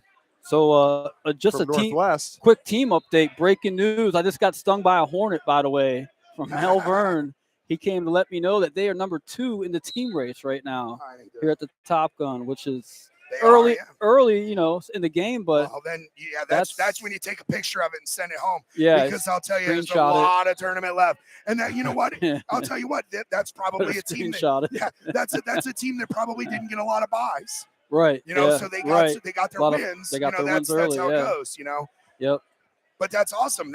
If you want to place high and you're not a team that's expected to win the thing, you got to get those early matches, those early wins, and get yourself off to a good start. Rig into your mom. Yeah. We made it, Mama. Don't go down that road. we made it to 11 o'clock on Friday morning, Mom. Get out the Dr. Pepper. We made it. Oh, boy. Here we go. Order the Lindseys Pizza. Yeah, it's going to be a party. The breakfast pizza. Man, I should have picked one up this morning. Man, yeah, that would have hit the spot. I messed up there. I'm not eating carbs. If you'd have put a pizza down, I'd have been ticked. Yeah, same here. Yeah, me and Jamie doing the keto approach, so we got to be careful with carbs. I can dig it, man. I'm off to a good start. I've quit pop. I'm doing my best. And it's kind of, I like to cook. So it's like, I'm always into trying new things. And now I'm at square one, totally teaching myself how to cook again. And sometimes it's fun and sometimes I get frustrated. And we got Jim Bostic trying to steer us the wrong way with these all this talk about nachos and nacho cheese at Sandy Valley. Well, I had a little bit of an accident the other day. I was a little hungry. I was coming out of the room there at Minerva and it was a little parched, and was feeling a little queasy in the stomach because I had my long sleeve on, and so I started with a Snickers. I moved my way up to a pack of peanut M&Ms, and before I knew it, I went and got a pack of nachos with the cheese and the tortilla chips and had it set right here. And we had so many people coming over by the scorer's table, I had to kind of readjust some things, and down went the nachos. But I was able to save it all, man. Was able to save it all. Only lost a few chips, so that was good. But yeah, I took some shots from our guy Jimmy B for that one. All right, Owen Rainford is taking on Demarion Smith from Bedford here on mat number 4. As Jamie mentioned, It's 8-0 over there with Jenkins and Paxos. Jenkins and Paxos was 8-0. Jenkins advantage. Jenkins is tough on top. He's running that crossface cradle. Who Paxos, he's been beat up before. He can take a punch, so he's making him work. I'd like to just see this match go the distance. It'd be good for Paxos. He just got turned in the cradle. Jenkins is doing a good job of getting that bottom knee in the ribs, trying to push his hips away and get that near shoulder down. But I'm not sure if he's going to be able to get it. Paxos is still like a little guy, so he can fight that shoulder up. He gets a little bit more. Oh, I think he might have him now. Yeah, you can kind of see that. That's mat number 2, right to the left of your screen as you're looking in. Little cradle. Paxos' head's about to slip out of there. Rainford going to work out from bottom there you go. against Demarion Smith on mat number 4. Not sure what the score is for that one. That's tough. That scorer's table is right. They got their backs to us. Yeah, that's tough. But you got a better angle over here. You can see you can see the score up here. Yes. Okay. Boom. There you go. Harry Fails Gymnasium, man. Never fails. Just look at the big scoreboard. I can't see it. It's hard for me, but I knew you could. So we go into the third, 11-0. Like to see Paxos get a shot off. He doesn't even need to score right now, just get to a spot where he feels a little bit of success. Jenkins says no, sir. Hits a double leg. About to get his 2 right now. Rainford from Northwest trailing 4-0 with 50 seconds remaining in the second period. And that's going to push it out now to 6-0. I believe. No, we'll call that 7-0 lead for Demarion Smith over Owen Rainford. Sorry for the standing out there. I just got blessed by some more greatness here. Kevin Phillips, old Navy team wrestler, freestyle Greco guy for Armed Services. I guess they used to have a big competition, like an inter, military. So he was telling me how he used to throw guys off that ship, man. That'd be fun. Yeah. Yeah, Jenkins just turned him for the last time. If Paxos gets off his back, it's attack fall. So that's a wrap over there. Looking on mat 3 here. Who is that? We got Claymont. Who's scoreless? Scoreless they're right just there. Starting. They're just starting. Okay. Claymont and Minerva, right? I got you. Hold on. Let me pull it up on the. And that must be 13 because I got that on deck. But yeah, if you go to Sakura Systems website, it's kind of cool because not only do they keep you updated on the team scores, they're going to have the current bouts on these mats that you're seeing. So if you're tuning in, watching, just keep that in mind. The young man from Claymont already going for that pin. They're cradle people, man. They are. I said it before. That was Fawcett, Cradles and legs, man. Dane Fawcett ain't playing, bro. Cradles and legs. I'm telling you, they're filthy. He gonna be a big contender in this tournament. I think that he's was a large kid to be at Cuyahoga Heights. Yeah. Yeah, I don't think that was. Fawcett didn't make 6. He's at 13 today. No. I know. I said he was. He's a large 6. Big guy to be a 6. He would be a huge 6. Yeah. Can you imagine him at 6? That'd be dangerous. It looks like we got another Northwest Indian down here against up against Kyle Allen from Tuslaw. So we got a 9th grader and a 10th grader here, Brad Garber and Kyle Allen. Then that's Matt. You calling that Matt number 7? I feel like these 2 kids on mat 4 have been wrestling for an hour and a half. Boy, they have, man. 9-0 lead with a minute left to go in the third. Goodness, there must have been some blood going on or something like that. Owen Rainford struggling with Demarion Smith. 9-0 he's trailing here. this Mat 5 action is looking. We got Stark County matchup right there. Kyle Yep. Allen and Brad Garber. Man, those guys look like maybe some football players. Man, the one's a ninth grader. I mean, he's already looking like a man out there. Got that man to him. Yeah. I'm a man. I'm a man. Yeah, it was brought up at breakfast today with the Carrollton crowd. They were talking about the baddest dudes that they ever saw, and one of them brought up Luke Fickle. Luke Fickle's name came up about how tough he was in high school. He was just an athlete that was different than the rest. There were no love handles on him.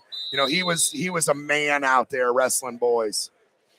We had that discussion like week 1 on this. We were talking about it. Yeah.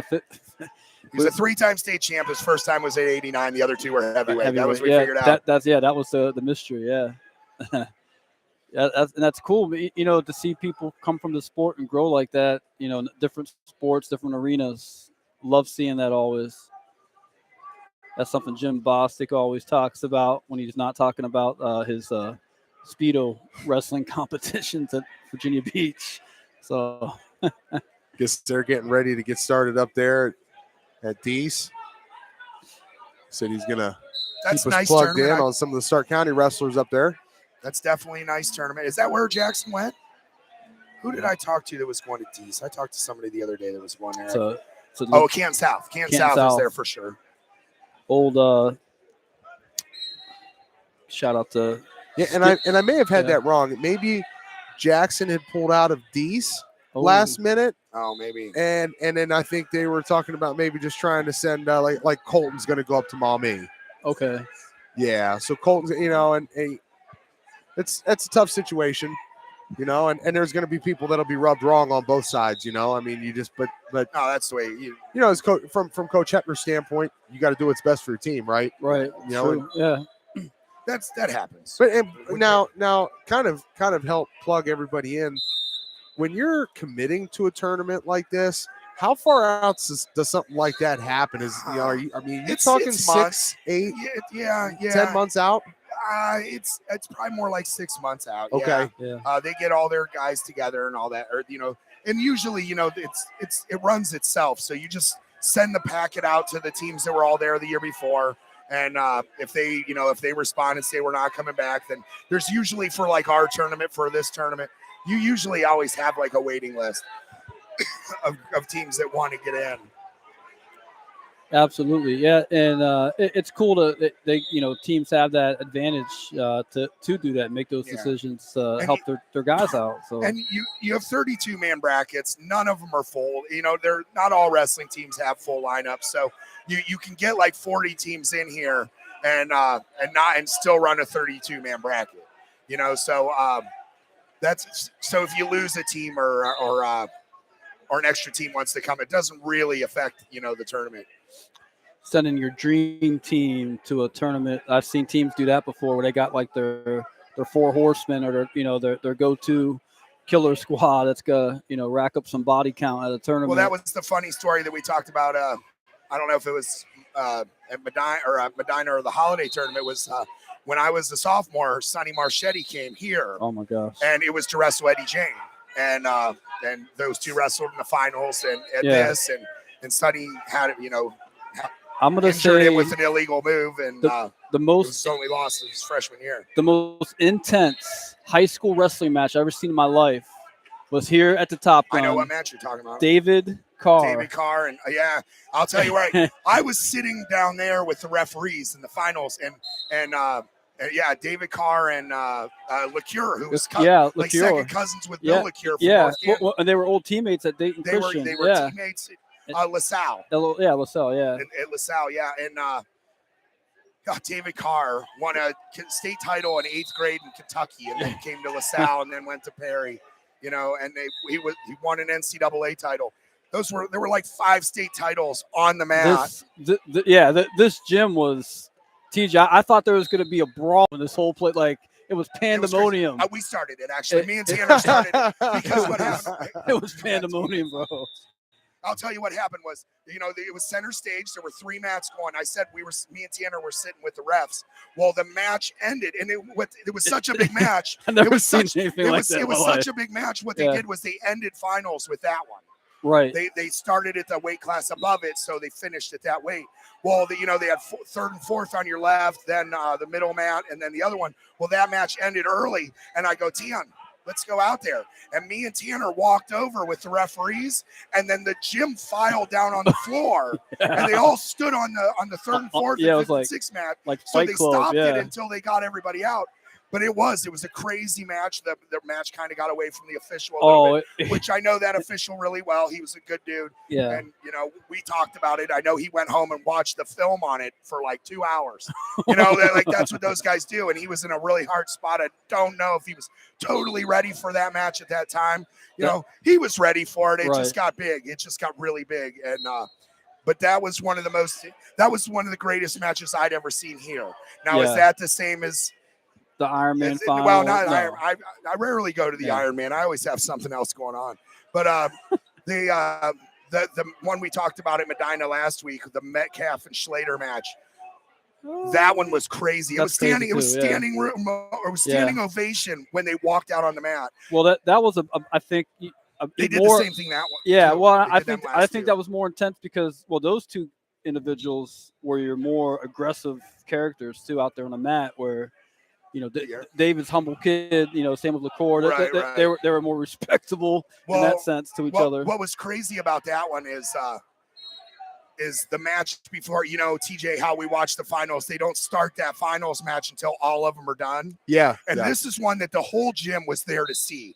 And the 5th and 6th place match in the weight class before, there was blood time, and it took like 20 minutes to get through this match. It's this 5th and 6th match that nobody really cared about, and the crowd just keeps getting amped. And as soon as that match ended, it was standing ovation. Boom. Crowd was going ballistic. It was as intense as anything I'd seen at the high school level in any sport. So an update from mat number 5. That was Brad Garber, the sophomore from Northwest, getting a victory over the freshman from Tuslaw, Kyle Allen. So he's going to move on at 2:15. As we mentioned, right up above on the opposite side of the bracket, Aiden Mosden, the junior from Alliance, he got the bye, and he is going to wrestle the winner of Joey Fedor from Streetsboro, a senior, taking on the junior Grant Miller from West Holm. So we're going to keep our eye on Aiden Mosden. I think I kind of mentioned to you guys I had a chance to get eyeballs on Mosden and Cody Fair, the great football player and wrestler from Massillon. Those two will most likely be banging it out as we get closer to sectionals and what we see from a try match between those two. They've split. They had there was a match that was out here where the Tigers came out. Mosden was able to get the better of Fair. They had the try match down at McKinley Massillon Alliance. Fair, I believe they went to 6 rounds, was able to get Mosden. But, man, I'll tell you what, Aiden Mosden, and just saw Coach Tim Goodman, the Alliance head football coach here, loves coming out and supporting his wrestlers. And that was really a good thing talking with Coach Chad Hilliard. He said, listen, if you're not here, if you're not doing our, what do they call a samurai, they're samurai. If you're not doing that, go do other sports. Yeah. I want you to play other sports and push yourself and compete in other sports. Yeah. Well, like I said last week or at the holiday tournament about, kids saying that they want to individualize and, they don't always put as much into it as if they were even on the baseball team. They spend more time on the couch or with a headset on like us playing Xbox. You'd rather have them in something that's a school sport because that at least they're in practice regularly. It's not on them to do because young kids, it's hard to get them to follow through on certain things like that. So you want them to have a more structure. Here's another North Canton Carrollton matchup. Cale Snare, who's having a great year for Carrollton. He's having himself a breakout year. I see him being a placer this year. Definitely a qualifier. Good chance that he could wrestle at a placement round at the state tournament. Who's this young buck over here that's got his fingers taped up? That's little Paxos. He's waiting on me to come to talk to him. Good stuff, buddy. Good job out there, He's, Paxton. you got to give him the breakdown from what went on out Give me there. a second. I'll be right back. Do your thing, man. Go ahead. Yeah. Hey, half coach, half commentator, man. Can't beat it. You know, that's the good thing about what we always try and bring you here at Stark Media. People that know what they're talking about. So that's why I bring along John Lowery and Jamie Fausnight. You know, these guys have spent years and years and years of their lives around this and have dedicated their lives to this sport and all the other sports that we try on a school year basis as we opened up the 2022-20 year and dug our heels right in with football and getting out there and covering just more than that, getting out there and seeing our cross country competitors, going all the way into the golf arena, you know, guys getting out there and really trying to show how great of a student athlete they are and how great of a competitor they are and challenging themselves in their individual sports. We want to come here and be able to highlight that and kind of dive into the psyche of the athletes and the work that goes into it, as we talked with Jim Bostic and in the room and kind of breaking down what goes on inside of the wrestling room before they get out here on the mats and get ready to compete. As you see, I believe that's a Marlington Duke getting ready to take mat number 4.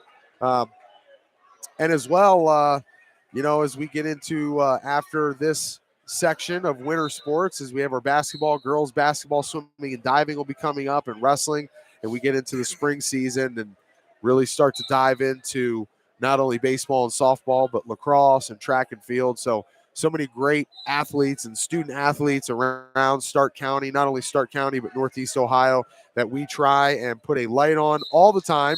And that's all made possible by our friends at CH Vallos Associates. 1302 South Main Street. They've been a staple in North Canton for over 75 years. Remember, when you're looking for your home, auto, life, and financial service needs, call them at 330-494-2776. Remember, always make sure, whether it's on a yearly or bi-yearly basis, getting your quotes and making sure that you are not being overcharged on your insurance. CH Vallis & Associates will take care of you on that. They will save you money. My family, we trust them with all of our home, auto, and life insurance needs. So reach out to them at 494-2776 or stop by and see them in North Canton at 1302 South Main Street. And when you're looking for some food this weekend, contact our friends at Lindseys Pizza, located inside of the Hillsdale Shopping Center at 2827 Whipple Avenue in Canton. Call them at 330-477-3800 or order online at lindseys.pizza.com. They're open until 11 for your pizza, chicken, subs, salads, and calzones, strombolis for game day. Contact John Lindsay and his team at Lindseys Pizza. Also, we want to shout out our friends at McNeill and Sons Tree Service. They're located in the Portage Lakes area. They're fast, reliable, and affordable. They'll leave your property in better shape than it was before. Don't let those trees that are out of reach get too close to your home and auto before you have to contact CH Vallis & Associates to make that claim. Call McNeill and Sons Tree Service. They'll get out there and they will give you a free quote and consult you on your tree health and help your property maintain its integrity. All you got to do is call Tom McNeill at 330-606-1126. These broadcasts are presented on the Stark Media Team YouTube channel by Hilscher-Clarke Electric Company and the Eagles FOE 190. All right, guys, we're starting to kind of dive through this thing here, man. We've been live for about 2 hours here from Top Gun inside of Harry Fales Gymnasium, and if we've seen them roll through the little guys at 106 all the way up through 285. We saw Rainford from Northwest, one of the big boys. He took a loss, but Garber over there at 215 was able to resurrect that for the Northwest Indians, get himself a victory over Tuslaw. What have kind of been your some of your takeaways thus far, Jamie and John? I mean, anybody that you've seen in particular that you're just like, wow, I expect to see this guy wrestle tomorrow night? Fawcett, man. Yeah, Claymont, dude. Yeah. I think Jenkins will be in the finals. Yeah. I'll tell you what, a surprise, and maybe I'm a little prejudiced, but I think this is one that Alex Bosky can place very high. Yeah, I'm very high, and I did a little research on it. Correct me. He took third at MIT. Fourth. Okay. Fourth. So I'm going to piggyback on Bosky. You know, I heard you telling him that before this tournament started. And I agree 100%, man. Yeah. After seeing him at MIT, it's time. And it's time.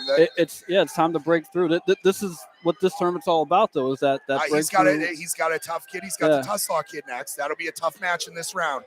The Lions kid from Tuslaw is a tough kid. And I love his finish on that match. Talk about finishing strong. You down. He was in that Peterson. He finished that Peterson to a pin. Well, you know what's cool about Alex Bosky watching him is, even though the points are, against him, he's really never down because he's so comfortable. Yeah. He was so comfortable being down 6 points and hitting that Peterson, but like it was just, part of his routine. So that's a blessing, that to have when you're in this kind of arena. So yeah, I think shout out to him. I think Josh Carmen will have a good chance of getting in the finals than another Carrollton kid that's really tough. The Fitch is out to been in front of this thing for a while too. There's some pretty solid Fitch kids, and again, my good buddy Dom Mancini, who was the coach at Boardman for many years, he's helping out with Fitch this year. I don't see him down on the floor today, but he's a retired part-time coach. He was at Medina the whole time, but I certainly hope that he was at Medina. But I can tell that they're doing well because you got a good coach like that as one of your assistants out there at Austintown. Shout out to both of my boys, my sons, Joe Seiden and J. Paulo Creed. Thanks for listening, guys. Seeing them get on the comments section there. Yep. Uh-oh. Okay, now I know why. Okay, yep. now I know why the bad things are going to start coming through. Yep. Messing with Dad. Yeah.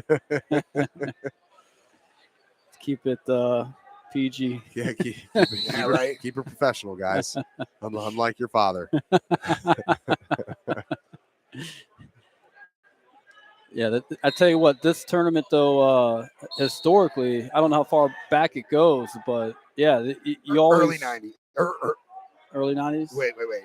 No, because actually Larry Jenkins said that he wrestled in the very first one, and I want to say he graduated in 89, 90, somewhere in there. Okay. Well, but yeah. He said he wrestled in the first one. Well, that's what I was trying to pinpoint, because I know my brother, Emil Sunland. Right. Emil, it's my brother-in-law.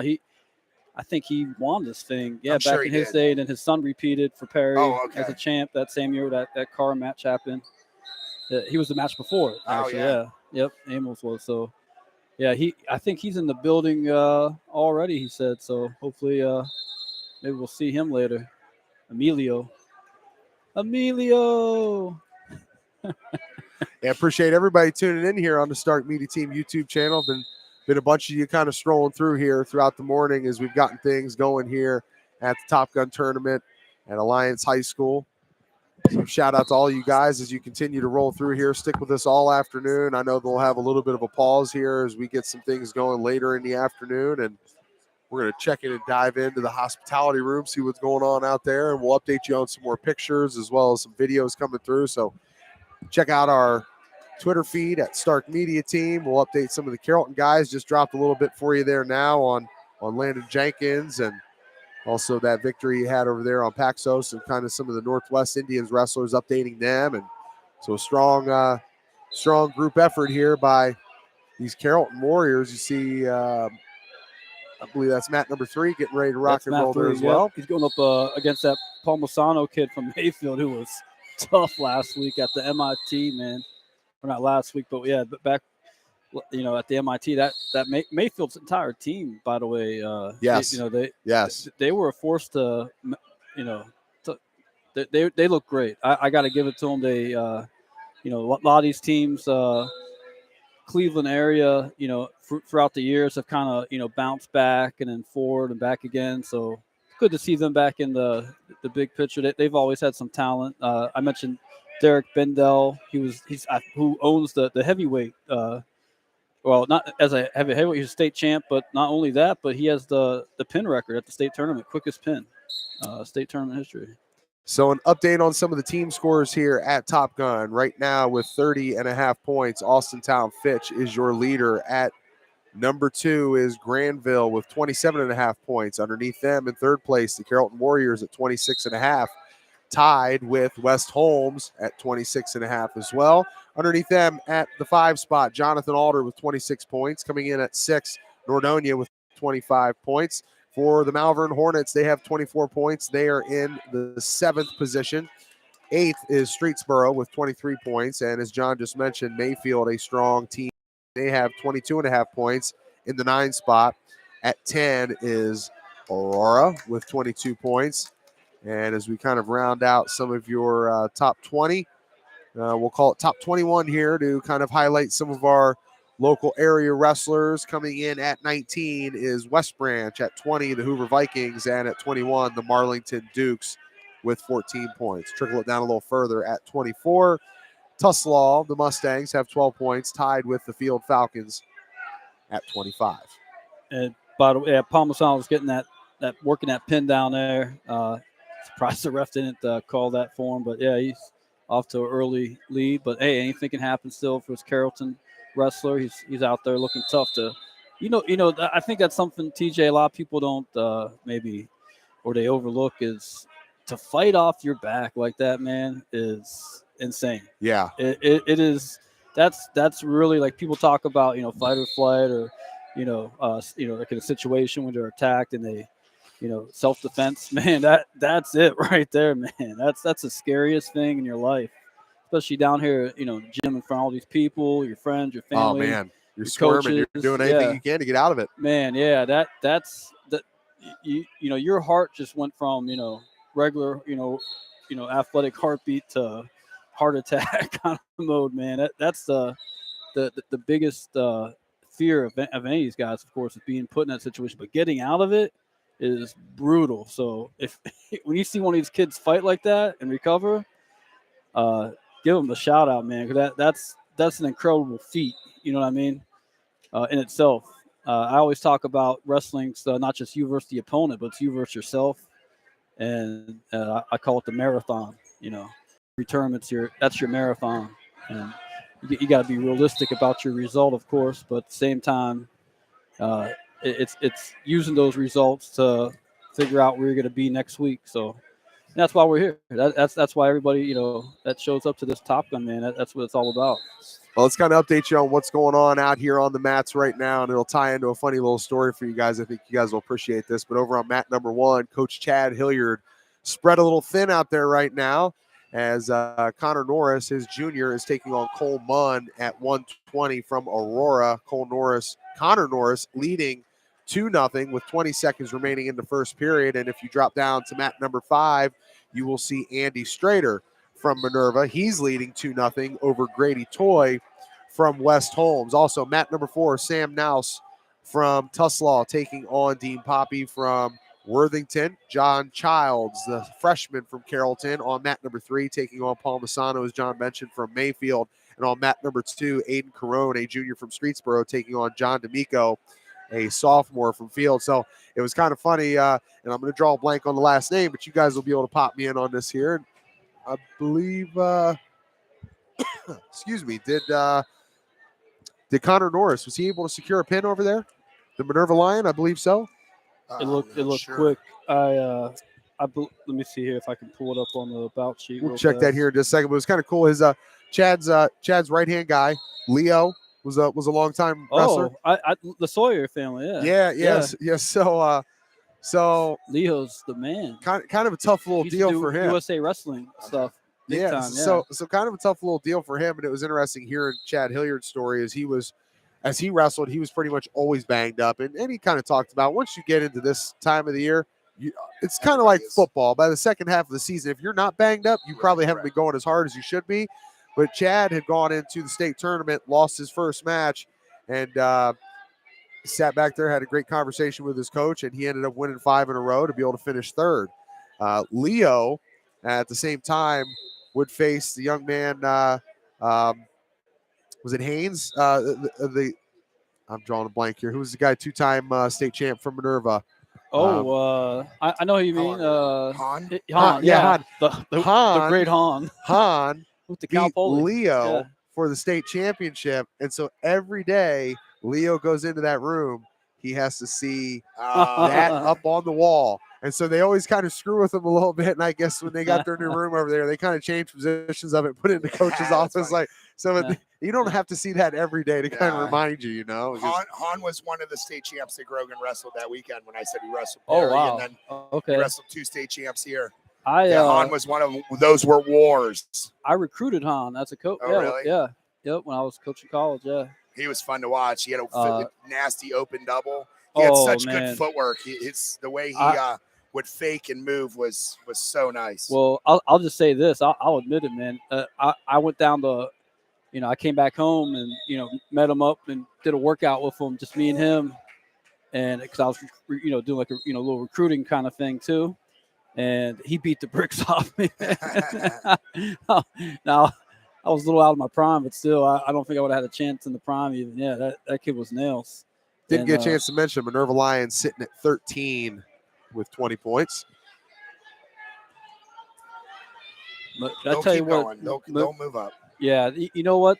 When you got your point guys, man, like that in your tournament, that's got to keep bringing you back in that team race. Yep. All he needs is 2 or 3 guys like that. That'll keep your whole team alive.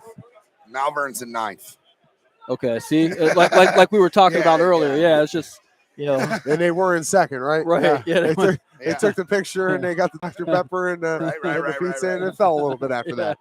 But it fluctuates too. Maybe they're good with the big guys. Now the little guys are wrestling. You know That's what I mean? True. Yeah. The little guys are wrestling, so the team scores change, and then at the end of this round, maybe they'll take another jump. I'm not positive if that's the case, but and the other thing, when we saw MIT, we saw Ironman. The difference between the team in 1st and 2nd dropping down to 3rd and 4th was like 40 or 50 points. And sometimes you see right here in 1st place, Austintown, they've got 30.5 points. And you go down to Malvern at 9 and they've got 24 points. So, I mean, 6 points separates you. Right. It's still anybody's race right now. A lot of wrestling left to be had. Well, and this is interesting about Austintown because if you look at the favorite, team race, they're not even mentioned in that top 10. You got Point Pleasant, Highland, Carrollton, Ordonia, Minerva, Aurora, Streetsboro, Mayfield, John Elder, and Canfield. Yeah, there's only 10 points separating 1 and 13. Yeah. So it's early. It's too early to say, yeah. We'll see what happens. So Connor Norris did win with a pin with 143 on the clock in the 2nd round. So he moves on. Also with a pin, Andy Strader, the senior, he got a pin in the 2nd round with 141 on the clock. So at that time, both had the same score, 2-0 leading their opponent. 2 seconds separated them in the 2nd period, and they both finished it off. Connor wrestling. Let's see who we'll have here coming up. Connor wrestling at 120. Strader coming in at 126. And also checking in here from Northwest, mentioned that a 6-4 decision for Brad Garber. Over there on mat 5, we got Lucas Nair, Northwest. He's down 0-7. Caden Foley from Chardon. And over there also, we got Tuslaw boy, Sam Noss. He's also down, though, to Dean Poppy from T. Worthington, 6-2 in that matchup. And at 150-pound weight class over in the auxiliary here, we got a West Branch wrestler up against Keegan Finley from Granville. That's that Clay Blanker. I spoke with his coach earlier. Told me a lot of good things about that young man. So, he kind of touched on he what I was talking about earlier. He's like, yeah, we got some guys that can score points for our team here. He said we got about 3 or 4 of them that will. So, he said should see some placers from West Branch in this thing tomorrow night. I just asked Mr. Sikora down there. We are wrestling all the way through the quarters. So there's 3 rounds of championship today. I'm not positive about how it was hard to have a conversation this far away, but I don't know how many rounds of consolations we're doing. Probably 2 the consi quarters. Oh, he's such a nice guy, man. He's going to try to bring that up. You know what? I'll go meet him halfway. What's he doing? He's bringing us the papers. Oh, okay. Yep. Meet him in the middle. Yeah. He's in shape. He's in better shape than John is. He'll jog those up here. It'll be fine.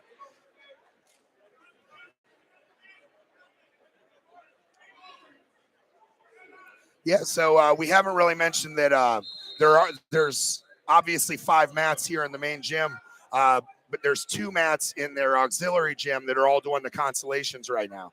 So these are all championship matches in here, and That's where I was getting thrown off by looking up at the board and seeing 6 and 7. Well, the red is consolation, the black are championship. The bout numbers there. So 6 and 7 are Okay. They're right down here. Okay, I got you. So I just But that's how that's how you can tell there on the bout board. The red bout numbers are consies, and the black ones are championship. Got Levi Pigeon coming out here, another one of those tough Carrollton kids. I just talked to Tim. He just gave me an update. He said, so we're actually about, he said like about 40 minutes ahead of schedule right now, but should expect to see the quarterfinals about 3:46 p.m. today. So if you're listening in, you know your kid or your friend is going to be in that quarterfinal bout. That's when they'll start to separate the men from the boys, right? Yeah, that's when it really starts to get serious. The blood round, yeah. 3:46. So tune in, be ready. But we are ahead of schedule now, so keep that in mind that could fluctuate. Yeah, they may have to slow things down because they have 7 mats going. Like North Ken was the only one that you saw that had 8 mats, and we got to a point where we had to start shutting mats down because the kids have to have their required rest. You know, it's OHSAA rules that they have to about 45 minutes. 45, okay. Yeah, that's true. And I was talking, Jim and I were talking as we were down there at Sandy Valley. You are allowed how many matches in 1 day? 5 by OSHA rules? Yeah. Okay. Yeah. So they set the tournaments up to get to a certain point today. So tomorrow there is no chance that a kid has to win 6 to place or to not be able to compete in the finals. His 5th match should be in the finals if he wins all 5. You know, I was just kind of talking about that with Jim, you know, and the fact that with the try matches, you know, thinking that, you know, you could wrestle early and then potentially have to sit for a while and then come back and wrestle, or you could wrestle and then boom, have to come back out and hit it right again. The way they kind of structured it down there was because New Philadelphia had the longest trip. Yeah. They went 1st and 2nd, got them on the buses back, and then Sandy Valley being home team wrestled the final 2. And I didn't know that that's how they do it. I'd say that's a good way to do it. I like that. Yeah, I respect that. Yeah, you got to think. You got to turn around. I mean, I want to say we got out of there about 9:45, but you're going to turn around, bounce back, and have to be back at school by 7, 8 o'clock the next morning. Not to mention any homework responsibilities you might have. That was me, TJ. I'd get, you know, as soon as I got on the bus, I had that book out, was reading already, getting in my Shakespeare moments. That sounds believable. You didn't go to Walsh Jesuit to play school, did you? Right. Pigeon out 2-0.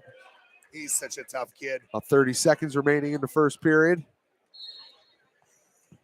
You know, Larry Jenkins is kind of a big deal down there, right? He took me down. I went down. I surprised him down at the Carroll County Fair one time. You would have never guessed that from when he joined us at Hoover Holiday. Funny. Yeah, so funny. You know, he gave me backstage passes for the tractor pulls, which isn't really my thing, but kind of Carrollton gangster, you know. So I come around the corner and there's Levi Pigeon showing a cow, and it was like so awesome. It's just a different world down there. It's a different world. It's so cool. Larry was so excited to see me, and it's just so great. That's such a cool little community down there. What we got to do? We need to go. I mentioned to him about that. They got that burger competition thing. I don't know when they do that, but we got to find that out from him because he knew what I was talking about. You got to eat the fries. Yeah, I can't do that. And I ain't doing that. Yeah, well, what you do is do a team, and TJ eats the fries. Me and you eat the burger. Jenkins eats the bun. We'll run out of food. I'll be the fry guy. Bostic eats the pickles. Boss is going to bring a nutrition shake. Stark Media Team, we're going to win this thing. Yeah. That burger is huge, though. Jamie, that thing's the size of that Dell laptop right there. So Levi's out 6-0 now. 1:39 on the clock into second period. Also update you, Braden Wolf, the junior from Northwest, taking on Garen Arthur from Huntington, a sophomore. That match is tied up 2-2 as they get ready to start the second period.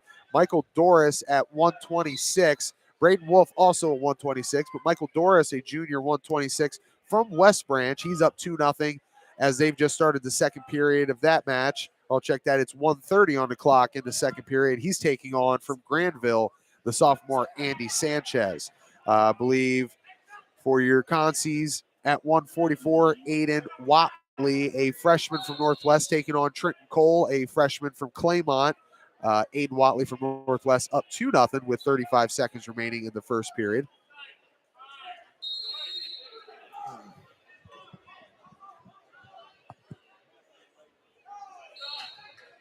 And again, tonight, want to catch some prime time high school hoops. The boys, Sammy B and Lee Foster, will be over at Massillon as the Central Catholic Crusaders come into town.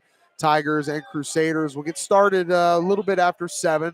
Have your JV game starting at 6. Typically by about 7:10, 7:15, they get tip-off for the varsity. So catch them on 99.7 FM and the free iHeartRadio app. Massillon and Central this evening. Stark Media will be in the house. First time you get a chance to see the Massillon Tigers. We've been out there for a handful of Central Catholic games. Matt Creamer got a nice little squad this year. So you got the best of both worlds here today at Stark Media. Got the primetime wrestling match here, the wrestling tournament, Top Gun, on our Stark Media Team YouTube channel. And then catch us over with our friends at iHeartRadio on the free iHeartRadio app at 99.7 FM tonight at 7. And getting into the action down there, we got Carrollton wrestler right on this red mat, mat 4. Yeah, that's Levi Pigeon. He's got a lead in the match here. He was presenting the cow, right? At the Yes, he was. Yes, he was. That's awesome. I love that background to a community, and oh yeah, it's cool to see that and hear that story, man. I love that. Attractive, cool. It was a cool little story for you guys, because I hear you guys talk about this a lot. The fact that the one thing that kind of separates wrestling from any other sport is the fact that you can be losing by 7, 8, whatever it is, and come back and get that pin. So our friends over at Hilscher-Clarke Electric Company, our presenting sponsor, and also presents our electric player, electric wrestler, electric match of the evening. And for me and Jim, as we saw it, Sandy Valley, although they lost both of their matches in that try, they were struggling to find points. You can feel the gym was the air was kind of coming out of the gym a little bit, and Jacob Candace came out onto the mat, and he's trailing 7-2, minute left to go in the third, and he gets a pin, and the gym exploded. See, it was just a great scene, That's the great thing about wrestling. And it's more. It's not even really about sport, When you talk about it, it's such a good life lesson. Kids learn that they're never out of it. So there's a never quit in a wrestler. That when you put a wrestler on a football field, there's a never say die because of that. That they've been competing at a high level since they were in 4th and 5th grade, wrestling like that, where they know if they're losing, they're still in it. They just got to keep going and keep attacking, because one door opens, the next thing you know, you can win the match. And that is really one of my favorite life lessons that wrestling teaches, is just to never quit. There's always a chance. Never give up. Rocky Balboa, man. Yeah. Yeah, you got to hang in there. Keep going. Keep training. There's always an opportunity. There's always a chance to win. Well, it's a great. It's awesome about it. You can measure yourself week in, week out at these tournaments. I mean, who where you're going against, in your placement. You can really take real results and put them to work. So, and then you get, tomorrow is usually a good day where the kids go into a room and they'll maybe get a little workout in, but the coach will take a few guys in. They'll watch films. Shout out to Josh Shapanzik for his assistant coach hire down there. I see Zach Flake. I don't know if you remember that name, man, but I think he was a national champ in like every college division at some point, except for D1. Yeah, JUCO national champ at last. He hit the transfer portal. Yeah. I coached him at Campbellsville University. He was national champ for us there. Great wrestler, man. And then he did. I don't even know. He went to trying to think, maybe Pitt Johnstown, UPJ. Well, that's a tough school. Yeah, they were back when they were like D2. He did the NAI national title. They're D2 now, I would think. I think so, yeah. But yeah, he had a natty in every division, I think. But that got to be some kind of record, I think. Yeah. I don't think anybody's done that before. I'd love to have seen how he would have fared up in D1s though, with that kind of background. I'm sure he would All-American somewhere in that. Somewhere at least win a few matches at nationals. Right. Tight match going on here on mat number 1 for Minerva, as Chad Hilliard's back in that corner over there. Joey Brocklehurst, the junior, taking on Xavier Pierce, the senior, from Jonathan Alder. Xavier leading Joey 4-2 as we come to the end of the first period. I'm good friends with the coaches at Jonathan Alder too, and I'll tell you what, they're gonna have some goers. They're here for a reason. You know, they probably didn't bring their whole team. They traveled with as many kids that they thought could compete. So anybody that you see in a Jonathan Alder singlet, I'm sure he's a pretty tough kid. It's out of the Dayton area. It's just kind of halfway just between west there and of Columbus. It's just west of Columbus. Columbus, you know. okay. But it's a tiny little school. It's almost like Carrollton. It's I mean, maybe not quite as farm heavy, but it's kind of just in its own little spot in the world. You know, they're tough. They're tough young kids. My good friend Matt Hammonds is the assistant coach over there. He's got a couple stepsons on the team, and he's got a son on the youth program. He was an All-American at the University of Findlay. He's a good dude. We'll get him up here. He's not shy to talk. When he gets a break, he'll come up. And I told him his college stories are, keep him censored for, anything that he might allegedly say that I did back then. Stoppage for him right now as you're trying to get Xavier Pierce cleaned up and back to the action. They do, and I believe just reversal there. Looks like they just started the second period, so buck 51 on the clock. 4-4, so got a tight one over here. I know. Or is he locked? No. Looks like he's trying to get him away. They need to call potential. There's two reversal there. He's going to his back now. He needs to bail and get to his belly. Joey Brocklehurst doing anything he can to keep from getting pinned. He flips over onto his stomach. Belly, but he gave up some points. There's two near fall there. Just barely can't read that score. It's going to push it out to 6-4 now. Now he got the reverse one back, so it made it 8-4. Okay. Now he's getting another set, and then he's giving up a reversal, so that should make it 10-4, and then one escape. So we're at 10-5 now. I'll tell you what, we get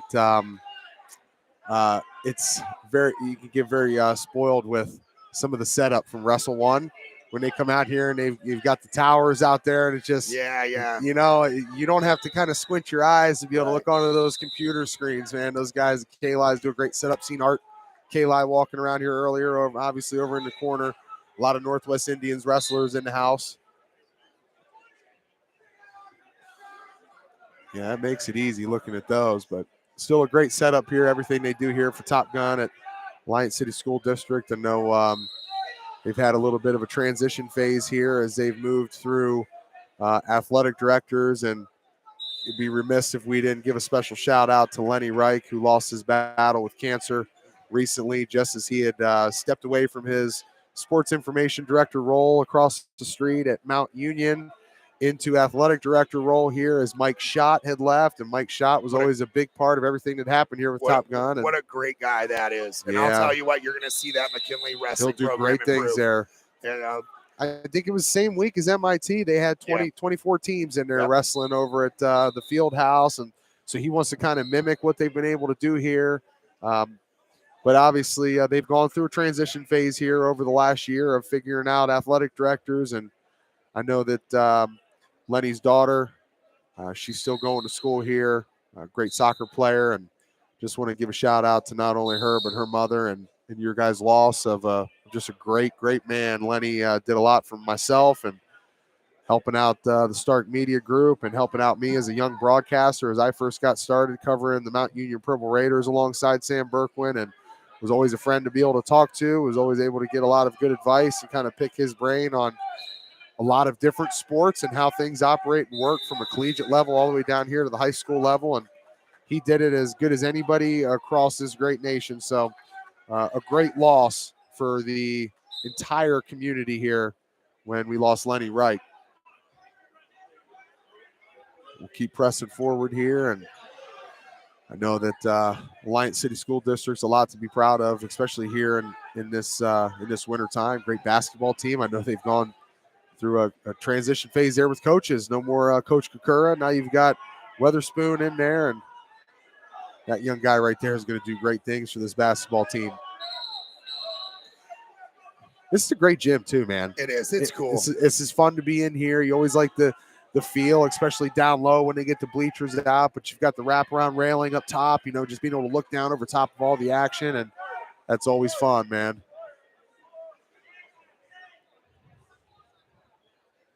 Yeah, there's so much tradition in this gym. Some of you look at the outstanding wrestlers of this tournament. You got David Taylor, who's Olympic gold medalist. There's so many. You got NCAA All-Americans like Clint Musser, and I mean, the list is it's a really good list when you're going through the outstanding wrestlers. I think Sonny Marchetti was outstanding wrestler twice. I don't remember. I did look at it. There were two guys that were two-time outstanding wrestlers at this tournament, and man, I think Sonny was one, and I think the other one might have been Harry Lester. I could be wrong on that, but I mean, Nathan Tomasello won a national title. He was a Top Gun champion. This is another one that has a great history, and if they keep going, it'll come back. You'll have those top tier teams here again. And it looks like this will never go away. What's cool about it is we went to Medina, you went to Ironman, you go to the North Can Holiday, you go to all of them. This one's the only one when you drive down Main Street there, you see business out that say, welcome Top Gun wrestlers. Yeah. The business is promoted. They're excited. That's why the food room, the hospitality room is so serious around here, because all those schools or all those restaurants, there's probably 20 different restaurants that put food into that food room just to, as donation. And it's true that the food room can attract coaches. We said, if you have good officials, you have good facility, and you take care of the coaches. I've gone to coaches' rooms where there's just like ham and cheese over there, and you make your own sandwiches, which is perfectly fine because you're just trying to grab a bite to eat real quick. You'll take a ham and cheese sandwich. Yeah, I'm not going to turn it down. But I'll tell you what, when there's like Chipotle and all kinds of different like restaurant foods in there, it's pretty neat. It's a good place to decompress. It's not as hot as it is in the gym. All right, so it looks like Xavier Pierce from Jonathan Alder gets a 15-7 decision over Joey Brocklehurst from Minerva. We'll continue to look down here through some other winners. Carter Hill was able to get a decision over Peter Emery from Olentangy Berlin. That was 6-5. Also, Trenton Cole from Claymont able to defeat Aiden Watley from Northwest. We've got some matches coming up here we'll take a peek at. We know that the young man Jordan Waite from West Branch, he's just a freshman. He'll be taking on the senior Lee Anderson from Pick North. Also from Pick North at 144. Looks like that's Josh Carmen from Carrollton getting pinned right now. And the first period, he took the kid down right away, put him right on his back. I don't think taking on Peterson from Olentangy Berlin in 138. Little coaching tactic there, TJ. You got your guy on their back, and there's like a minute 30 left in the period. I like to tell my guy how much time's left, just so the guy on his back knows how long he has to fight. Yeah. You tell him like, hey, relax. You got a minute 30. And you make sure that bottom guy hears you. There's no worse feeling. You'd be surprised how many pins happen right after you yell that. You start squirming a little bit, thinking, man, I'm going to be down here for a while, and that guy just puts you in that spot. You don't realize it. You don't want to be on your back for a minute 30. No. You can take your confidence right out of you. That's a fun little coaching trick. Yeah, you mentioned, man, you and John both did. If you've ever been in that position before, it's not fun. All right, some other matches going on here on mat number 1. Carson Finicum, the freshman from Point Pleasant, taking on Hunter Smith in the 138 weight class. The junior Hunter Smith from Streetsboro. On mat number 2, Johnny Hayden from Berkshire taking on Luke Matson from Ripley. Also from Berkshire on mat number 3 at 144, Amadeus Kosova, a senior, taking on Ty Stricko, a senior from Canfield. At 132 on mat number 4, that's right there on the red mat, right on the middle of the camera. If you're looking and watching us here on the Stark Media YouTube channel, that's Nico Giaddis, a freshman from Highland, taking on Donovan Pace from Streetsboro. He's a senior, scoreless, as they have about 20 seconds remaining in the first period. Over here on mat number 5, blood stoppage right now as they get ready to roll back into it, tied up 2-2 between Kyle Venzel the junior from Edgewood, taking on Lewis Deloach, the junior from Fitch. Also over there in the Concies, 150, Raiden Carver, the junior from Alliance, leading 7-4 over Logan Schubert of Chardon.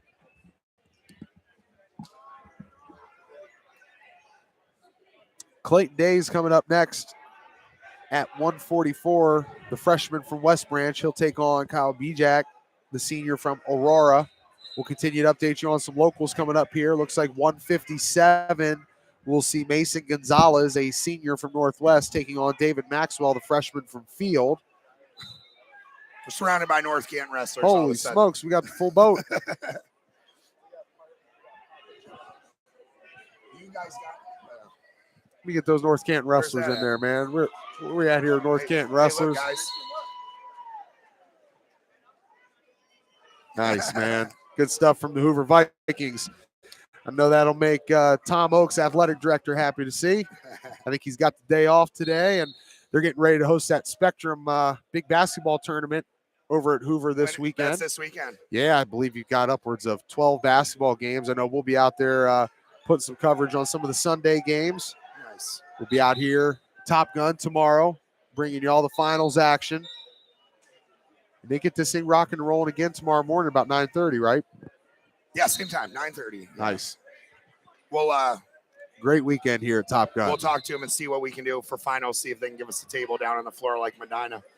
Even if not, this is still a good spot for. I'll tell you finals. what, not a bad gig, man. I think everybody tuning in on the Start Media YouTube channel, they're enjoying it. Have seen a bunch of you guys coming through here, commenting, talking, sending some messages, and just viewing some high-end wrestling action here. As we're already halfway through the month of January and dig into. I know we just kind of started to dig into some of the Federal League duels. We were out there as Lake and Jackson got underway last week, and the Blue Streaks were able to get a victory.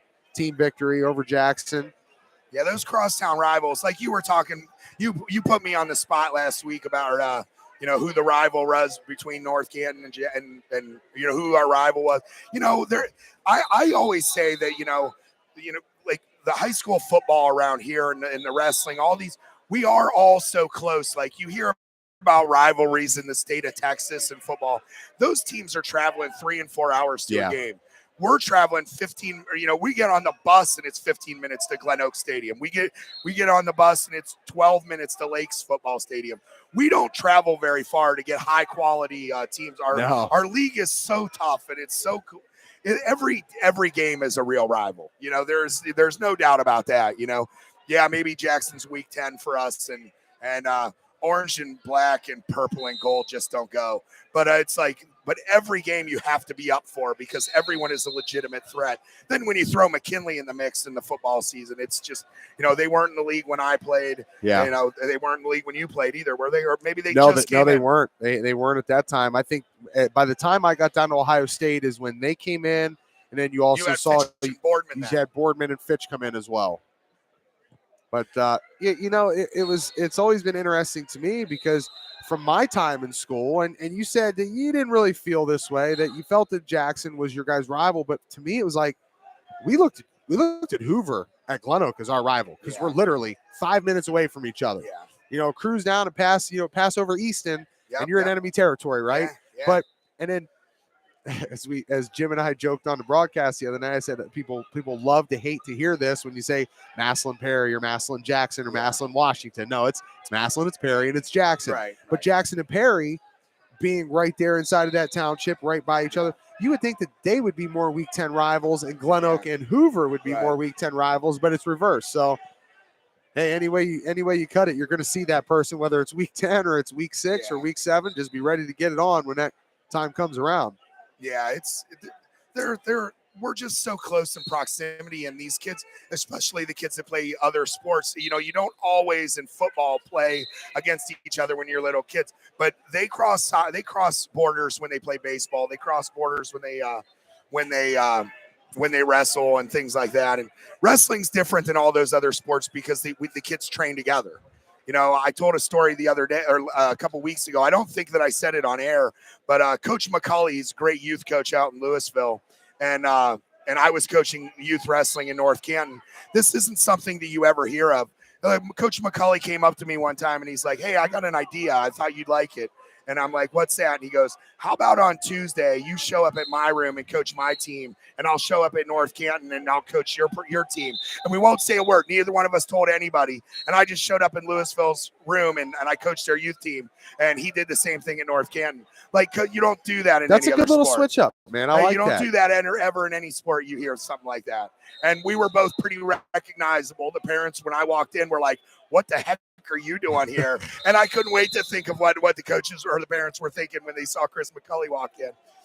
You know, I mean, there's just speaking from a football background, there's high school football coaches. They don't even want personal trainers working with their guys, let alone would you think about switching coaches and philosophies. But for me, as an offensive lineman, understanding that there's so many different philosophies and styles out there, that's probably not a bad thing to do. You might not do it in season, but hey, let's second week of training camp, let's bring in somebody and let's kind of talk about some different hand stuff, some footwork stuff, some different philosophies, because some people are like, "Hey, come right off the ball." Some people, we would do a flat step so we could see what the defense was doing and then shoot our hips and be able to redirect and pick everything up. So, you know, and even going to the center spot, there's different techniques of how they shotgun snap the ball. Now these guys are dragging it, and I'm thinking, God, that looks like a so fumble. weird when they grab looks it like a that. fumble waiting to happen. Just grabbing it by the nose. Yeah. So, wait, would you check into the hospitality room? Let me just say I'm a pretty big deal around there today. Laying off those carbs. Did you get into the hospitality room? They're pretty strict around here. Well, you know, keto, sometimes you just got to cut the fat off the steak. And let me tell you, I did a lot of that down there. You had a crab legs, filet mignon, top notch. That's a hard act to follow if you're hosting a tournament. Yeah, you can't beat what they do here. You can't beat what they do here. It's very well known that the hospitality room is for real. Kind of like Stark Media Team. Yes, sir. For real. Taking it to the next level. For real, for real. Ooh, nice little fireman's carry over here on mat 4. Right at the buzzer, though. Buzzer beater. We're closing in on the Alex Bosky Lions match from the Tuslaw kid. I think they might be coming out right now. Ooh. That's going to be a good one. I think they're going to go. Yeah. All right, so coming up here at 144, Jeff Hood from Huntington is going to take on Ryan Kiko from Carrollton. And as we look down to 150, Jacob Lyons from Tuslaw going to take on Alex Bosky from Hoover. We just had the Hoover boys up here. The Lions kid is tough as nails. His older brother actually wrestled with us. We took him with us to do we had a hole in our lineup in an off-season dual meet tournament. We took him, and he was such a good kid. He's in this assistant. He's sitting in the chair with his little brother. Got to give a shout out too, man. As we were up there at Medina, that was North Gateway Tire Company, who was the title sponsor of that deal. Their grandson, Daryl, his grandson, Creed Hill from Highland, he's going to be coming up here at 150, taking on Arthur Kroom from Austintown. So keep our eyes on Creed Hill and see what he brings to the table. He's the favorite, I would think, in that weight class. Okay. He looked real solid last week. I know he wrestled in the finals at Medina. He took third. He took third? Okay. Yeah, he wrestled Bosky for third and fourth. Yes, that's right. Okay.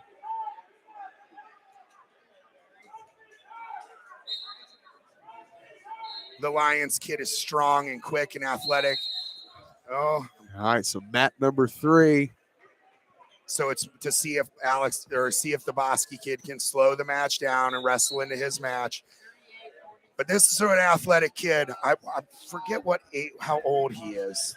The one that Bosky's going against? The Lions kid, he is also a junior. Both guys juniors at 150. And I think they've wrestled a few times before. Lions might have the advantage on how many matches he's won. But it's going at Alex's pace. Get your head up. And if you're tuning into us here on the Stark Media YouTube channel, that is the mat directly above the red mat that you're seeing, which the red mat is number 4. So number 3 above, that is Bosky. There he goes. And also Lions. You know, he just walked himself speaking of the Stark County Media or Stark Media Team channel, that I was just down, the hallway, and there was parents there saying, "Hey, what are you guys doing over there? What's that all about?" And I was telling them about it, and that when they found out that, like, yeah, I got family, friends that want to watch my, like, yeah. What is it? I mean, count them. I love it. Did you get a little nervous right there? Yeah, I could tell. I got to reach deep in my shirt here and that was a rough. Grab my heart. That was a rough go right there. Sorry, fellas. As Jim Bostic would say, heart be still.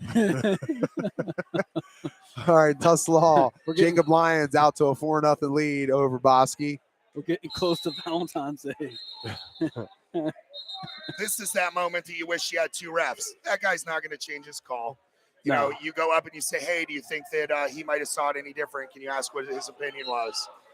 But that ref's not a part of it. He's just this, the ref that's rotating at the mat. So he'll come out and make sure the boys aren't. There's nothing, illegal going on, like sneaking them water or something like that. Right. Well, these guys might want to get up in the room together after this drill partnered up till state tournament, because Tussle is Division III and Hoover's Division I, right? Oh, there it is. Well, he's doing a good job of hooking that working ankle. It. Be careful. Oh, be careful it doesn't fall under his style. He just got period ended. Yeah. Say about the buzzer. Yeah, he got 4 points out of that little scramble there that I think was kind of questionable. That was questionable. Depends on which side you're on. I'm sure. Depending on the vantage point. Yeah. Yep. That makes it tough. Like you said, it's awesome when they got the 2 officials there. That does add a lot of value to your tournament then. Alex is pretty tough on top too, but I'll tell you, the Lions kid is for real. He's a solid kid. You can tell that just from the start of this match. He can be a state placer. Yeah. Look at that. That's nasty. Bouncing his head on the mat. That's not dirty. That's solid wrestling. That is solid, yeah. That's welcome to college wrestling, kind of. Yeah. Welcome to the show. Glad you brought your singlet.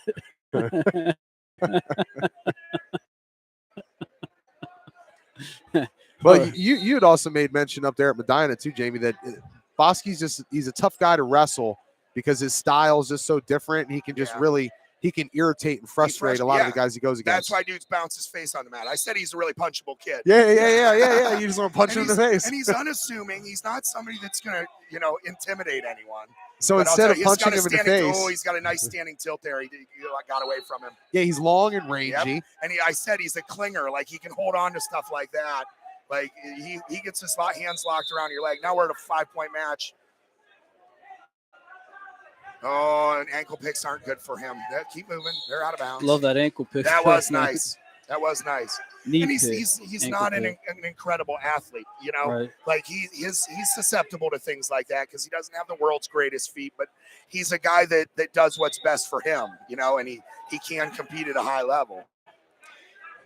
Yeah, well, what's cool about wrestling is you don't have to be a high octane athlete to be successful in wrestling, man. It's just about that brain second skill. questionable stalling call on that ref. I'm not real impressed with his calls. He called Alex early for stalling in the match, and then he just called the Lions kid for a stalling call. Both of them I don't think were even warranted.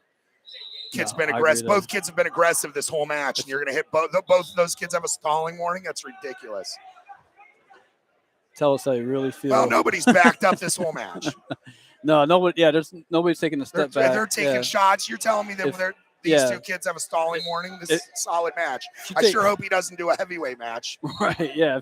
If a kid takes a shot and you take a step back to avoid it, that's called leg defense. It's not a stall. Right. Yeah. This kid's just stronger. Oh, man, that front headlock. He's got the cradle locked up. The Cosmo cradle. Now he's got the 2.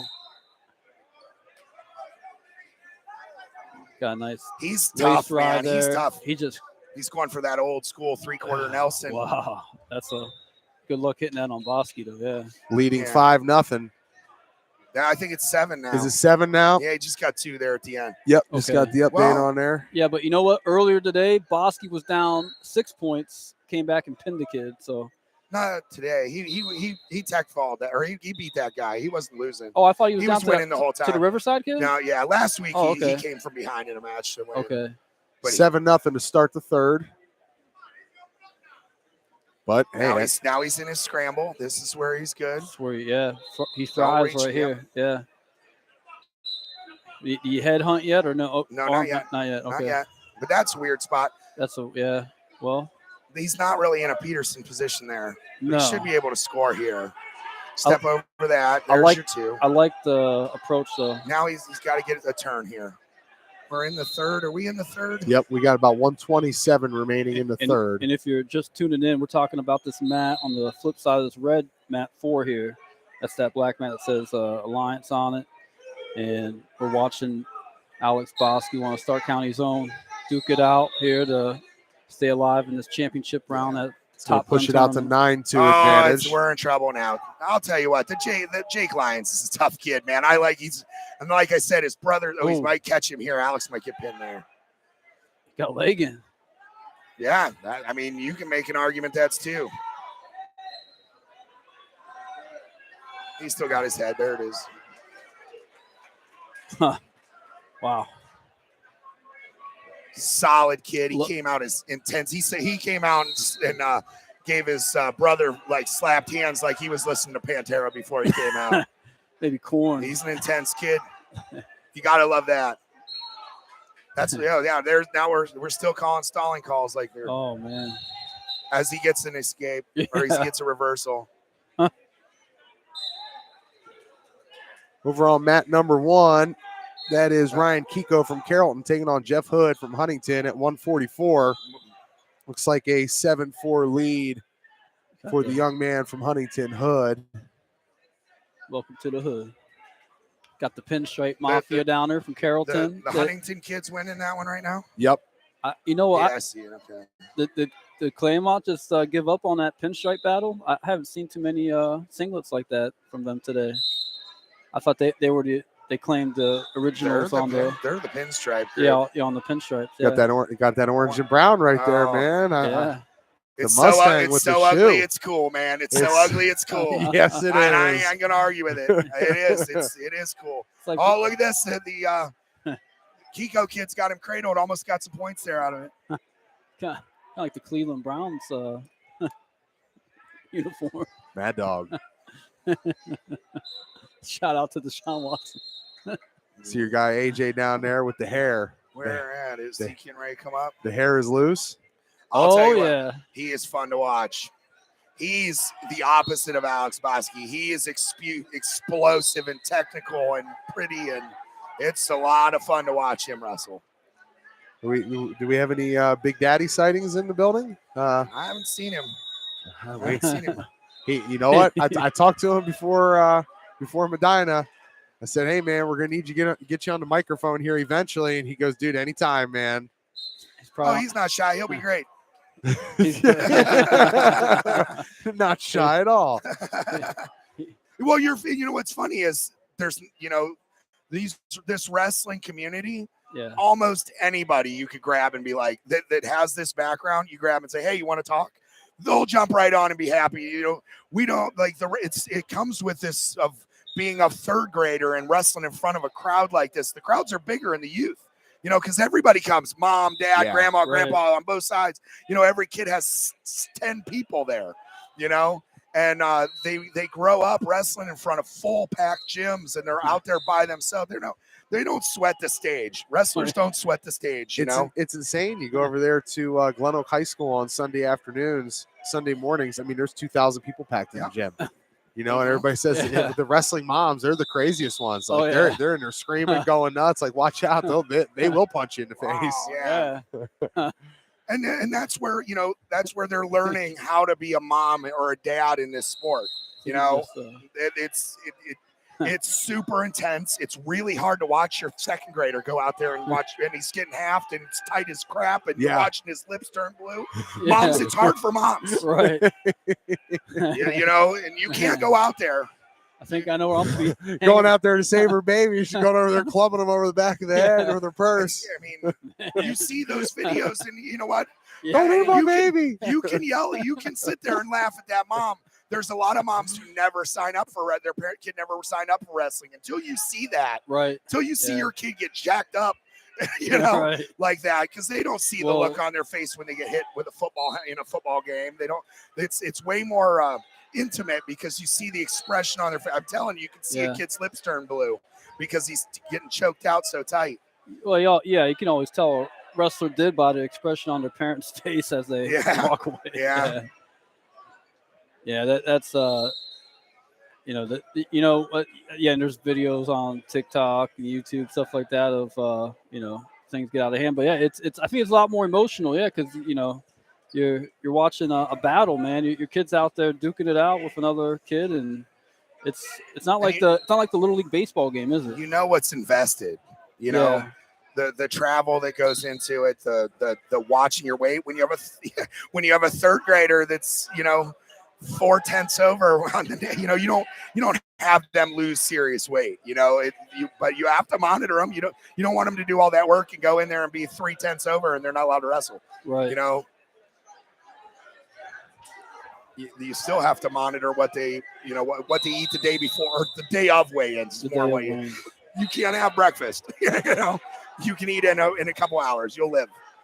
I'll tell you a real quick weight loss fail of mine when I was just starting out in the youth scene, and I didn't understand like water weight, what that meant, or I was just learning the weight loss game, and we're at a tournament, and we didn't know the weight classes were actually a lot closer to my natural weight as they were. So we arrived. The coach like, hey man, if you lose like a half a pound right now, we have a couple hours, you could actually go down a weight class and maybe do better than you did last week, Right. So I'm like, oh, okay, how do I do that? He's like, I tell you what, he's like, I'm gonna go over here and they got a separate locker room here with showers. I'm gonna turn the showers on hot, and all you gotta do is just kind of hop around like you go to practice, and before you know it, that half pound will be gone in less than an hour. I'll come get you. I'm like, all right, sweet. So half hour later, you were like 2 pounds under because the first time you ever did it. No, the opposite.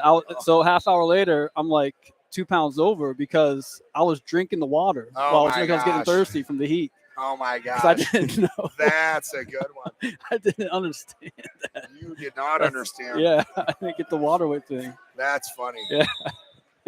I always thought it was it had to mess with you a little bit when we get over there to the Hall of Fame Fitness Center, and I'd walk into the sauna and John's in there with the full trash bag suit on, and I come walking in with like 2 footlongs from Subway, just getting ready to do my workout. Like, oh yeah, I got my it's just in there in my Speedo, just smacking down on a couple footlongs. And John's in there just dripping, man. He's like, I'm like, how long you plan on staying here for? I think I'm gonna take a nap for about an hour. I gotta drop like 8 lbs real quick. Like, have fun with that. I remember those days, man. Yeah, I was in there eating like, oh man, like, what am I doing? And I see TJ. I'm like, oh, Subway. Fat boys are back. That's funny. Not very many people catch the Fat Boy references. That's good. Matt Pucci, Streetsboro Jr. from Malvern. He's going to be coming up against Dominique Melender from Newcomers Town. That'll be a 150 match coming up. Some other locals getting ready to take it on here. Tyson Clear, a sophomore from Malvern at 157, will be taking on Braden Dietrich, a junior from Jefferson area, the Falcons. Also, Silas McClish, junior from Minerva at 150, will be taking on Matt Hamad, another junior from Nordonia. Chad Griffith, a junior from Northwest, he's going to be taking on Noble Metcalf from Granville. So that'll be coming up here shortly. Right now, Thane Mahaffey, a senior from Claymont, taking on Chase Crutchley from Highland. That's on mat number 2 in the 157 weight class. Any other locals here? We got Aiden McNutt, who's over there in the Concies from Carrollton, taking on Kay Holmes from Owings Mills. Also over there in the Concies, you've got Ben Hall, a sophomore from Alliance, taking on Leighton Mayberry from Granville. Right here on mat number 4, right in front of us, as Gino Perrine from Nordonia taking on Drennan Landenberger from Pick North. 5-2 advantage for Gino. 157 weight class. Let's update some team scores here real quick while we have a second. All right. As we mentioned, a lot of jockeying here because Austintown, well, just about 40 minutes ago, guys, they were at number 1. They are now at number 7. Yeah. So it changes fast in this. It does. Streetsboro Rockets made a real move. I mean, they're up by 10 right now. Wow.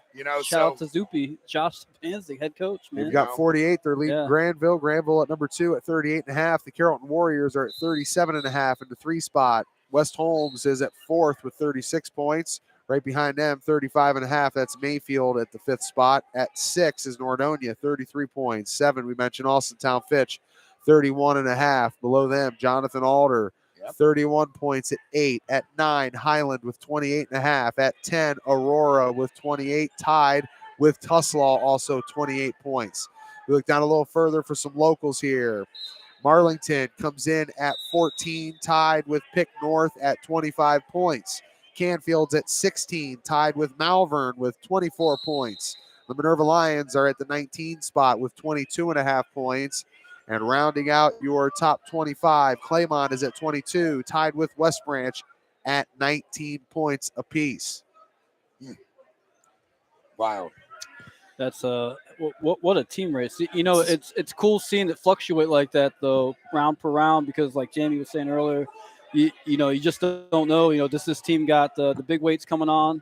It's going to put some bonus points up for us with a pin or a tech fall, or we got to get it from the lightweights this round. So it's cool to see that happen. I was talking a little bit earlier about all he needs, 3 or 4 real tough kids in that program to be your point leaders for your program at a tournament like this. Streetsboro, I think that's maybe the case you got going on for them right now. I'll jump off. And then right here, looking at this mat on mat 4, that's a red mat. If you just turn in, we got that coming to a close. And then up next, we got our Tyson Clear from Malvern versus Braden Dietrich from Jefferson. Yeah, that's you see Malvern sitting there at they got a wrestler in there at 150. Matt Pucci. You mentioned Tyson Clear at 157. So both those guys, Tyson Clear a sophomore, Pucci a junior. Pucci coming up right now, getting on the mat down there. He's going to be taking on Dominique Melender, who's from Newcomers Town. So you see a little bit of that IVC feel here. Man, I like that Newcomers Town 2-piece. And I know Jim Bostic's listening. He's saying the same thing. How about that? Yeah, those baggy shorts, man. I'm feeling that. If they had that back in my day, man, I would have been rocking it. Really? Every weekend, yeah. Why is that now? Comfort. Yeah, it's just a personal preference. I mean, you just don't feel like the loose material gets in your way as you're kind of moving around there? I mean, yeah, and you might be, I guess. Or pulls down easier. Right. Yeah, you might be giving your opponent an advantage if they can yank on that. But, hey, it is what it is. You'd come out full gi. Yeah, full gi. No, I'll tell you what. I had a chance to make a couple jokes with our guy Jimmy B the other day because he was talking about, back when he was at Norton, they would come out and they would have their robes on. I was like, is this like Solon? He's like, no. He goes, ours were like bathrobes. I was like, so you guys came out in your mom's bathrobe? He's like, yeah, pretty much. That's like, all right. That's hot. Yeah, it is. Where's your mom sitting at in the crowd? Shout out to Mrs. Bostic. Yeah, they actually called Mr. Bostic and Mrs. Bostic called us. We're on our way down there like, Jimmy, we stopped by to drop you off some dinner. And I'm like, geez, Jim, your parents are still cooking for you, man? He's like, oh, they knew we had a big deal coming up here. I was like, all right, man. He's like, Dad, I told you we're going to Sandy Valley. Mom, where's my meatloaf? Yeah. I'm busy. We're calling wrestling matches. It's a try match, Mom. Gosh, it's not a duel. That's hilarious. That's hilarious. Jimmy B. Stark Media. I'll tell you, there's a tough match going on down there that'll have some team race implications. We got Claymont and Medina Highland on mat 2. It's a 3-0 match. Both guys are wrestling tough. I think, Medina's the Highland kid's leading right now. That's correct. Yeah, that's Chase Crutchley, Jr. from Highland Medina versus Thane Mahathey from he's a senior from Claymont. So, he's he looks injured. All right, and then we got a new one over there on Mat 1. He's cramped up. We got Tuslaw, Devin Varnes, senior, up against Nick Moore from Shaker. Is that Shaker's only kid in the tournament?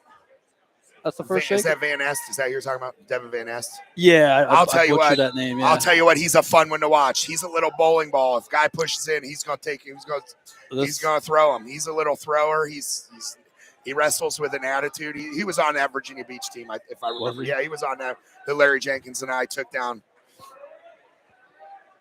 Glad to see He's a fun one to watch.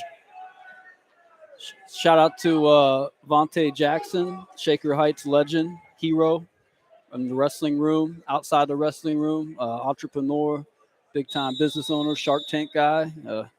See, look, watch you. Making big this money. This guy likes to go upstairs, too. What is that team with the S on it? Who is that? That's Shaker Heights, man. Oh, it's Shaker. Yeah, I should have known. I see Coach over there. Shout out to MGK.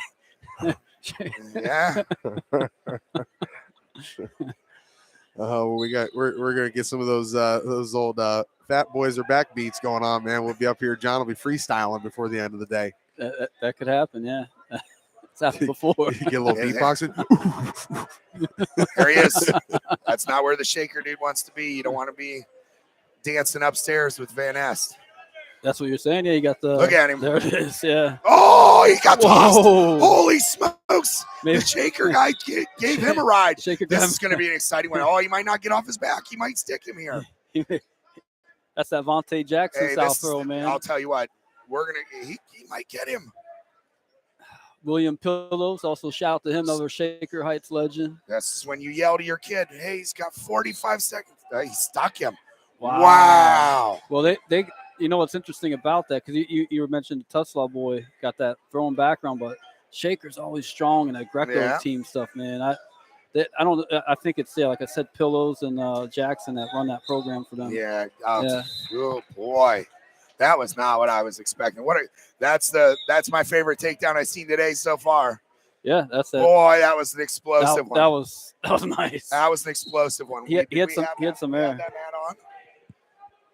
What's that? We could see that mat on. Yeah. Oh yeah. Perfect. Yeah. That was right that corner mat we were talking about. Yeah. Mat 1. Yeah, that was pretty sick. That was the dirty throw of the day. The dirt. Yeah, that was. Dirty throw of the day. Need a new sponsor for that one. Get the Stanley Steamer in here. All right, and then right here on mat 5, we got a Carrollton wrestler, Adam Bennett, senior, up against TJ Langley, junior from WRA. And then mat 4, another Malvern wrestler, Tyson Clare. He's tough. Yeah, I've seen him at what's it called? We were just talking about Samurai. Yeah, he's a big Samurai guy. I watched him training. He's a tough kid. He got a tough kid from Jefferson down there, Braden Dietrich. He's a junior. And no, he's done. He beat him already. Oh, he beat him already. Yeah. Wow. Yeah, that's a wrap. Took him down with harsh language. Now, I noticed Paxos, he took a little shot underneath the eye, didn't he? His beat left up eye. A little bit. He's got some tape on him. He's got some scrapes. Yeah. You know, that's called growing pains. You know, another one of the dads on the North Canton team, his son was getting beat up, and this is I walked by him and I told him, I said, you know, one time I was given I wouldn't call it advice, but I walked up to him and I was like, do you know the best thing that ever happens to a freshman? He goes, what? I go, becomes a sophomore. Yeah, you know, it is. It's tough, man. It's tough. Even when you're really good, you're still not 100% ready for this. You know, you still are giving up, you know, man strength and things like that, you know. But some of these guys get beat up and they get beat up bad. And then, you know, what happens is then it's their turn. 2 years later, they're giving those lessons to the other kid. A shout out to David Cunningham there, giving us some update info. 35th. Yeah. This would be 35th Top Gun, with first full varsity being in 1987, and 86 was your first 8-team junior varsity. So shout out to the one they call Padre with the Leathernecks Nation MC. Shout out to him and guys like Tim Arnold and and Jason Rutledge, all those guys, everything that they've done for their local charities, for their fellow Marines, helping out, guys that have come back that they're not in the greatest position, man. The battle for veterans, it continues even after they've returned home from war, fighting PTSD, health battles, suicidal thoughts, and more. Every day, 22 veterans commit suicide, losing their battle against their demons. And guys like Tom Indorf, founder of Save 22, Tim Arnold, Dave Cunningham, and all the Leathernecks Nation MC, and our friends even Dave and Brian Bowman, along with Lucia over at the SAM Center, they're standing up for their fellow soldiers. Save 22 Veterans was founded in Carrollton, and they serve as a resource for veterans, first responders, and those in need alike, focusing on veteran suicide prevention and awareness locally and beyond. Save 22, a veteran-run organization, offers a number of veteran therapy programs, from professional racing, fishing, camping, and outdoor adventures, or just a shoulder to lean on or an ear to listen. For more information, visit their website at save22.vet or follow Save 22 on social media by searching Save 22-Veterans. Also, our friends in downtown Massillon at the SAM Center. Every other Friday, they are giving away to veteran families in need over 6,000 pounds of food. It is a phenomenally run operation.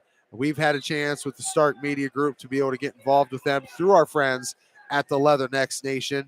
All that they do with these different charities, organizations, giving back, you show up and whether it's donating some money to be able to help to load up the shelves, load up the coolers to be able to feed these veteran families in need. No veteran should have to come back home from serving their country and wonder where their next meal is coming from. So when you get a chance, go over and check out our friends at the SAM Center. Go over and check out save22.vet, and also always check in, follow along on social media with our friends at the Leathernecks Nation MC Madu's chapter right here in Canton, Ohio. All that they do and all that they do with our great partners at Hilscher-Clarke Electric Company. You know that Hilscher-Clarke, they have been boots on the ground over there at the Hall of Fame Village since that stadium, that beautiful stadium, Tom Benson Hall of Fame Stadium, was erected.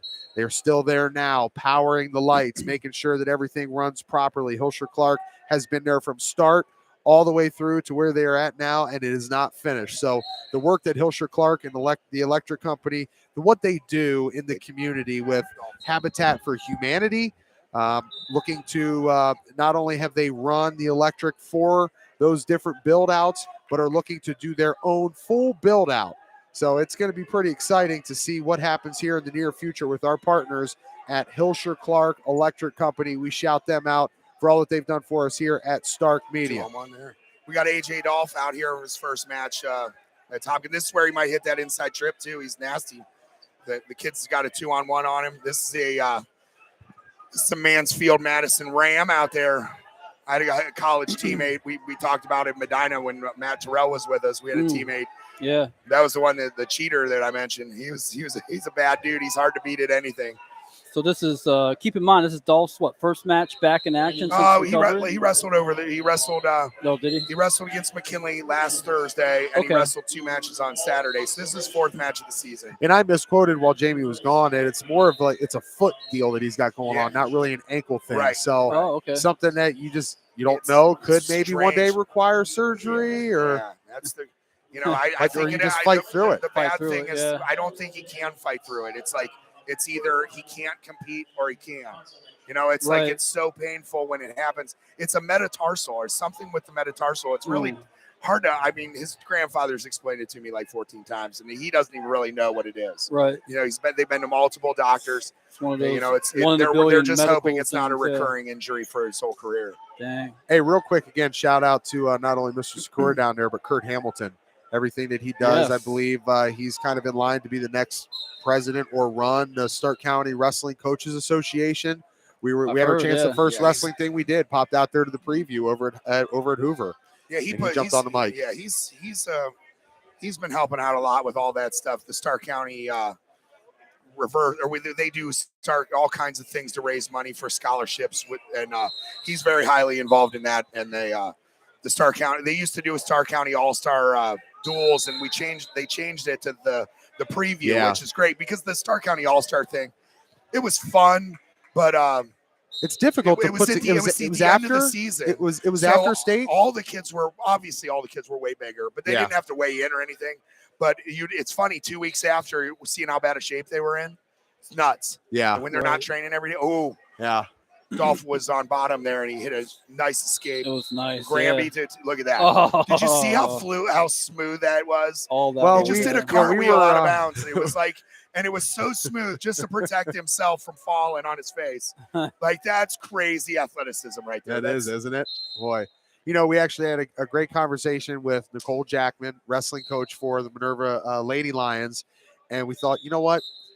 We should put together what we're going to call the Stark Media Women's Invitational I love it. at the Civic Center, Love it. downtown Canton. Let's do it. Now, I don't know if you have enough lady wrestlers out there right now just in Stark County to be able to have a big event like that, but maybe you do like a Stark Summit type deal. But the Add thing more is, they're people in. all looking for places to go. They Right. need places to You go. know, There's you not could- enough. You would get Open it up to the you state. would open it yeah. up to the state. You could Yeah. still call it Stark. Yeah. Right. You know, but I'll tell you right now, if you build it, they will come. They're Yeah. looking Right. for places to go. She said that Let's it do becomes it. difficult to find, more places and ways to go and compete. Right.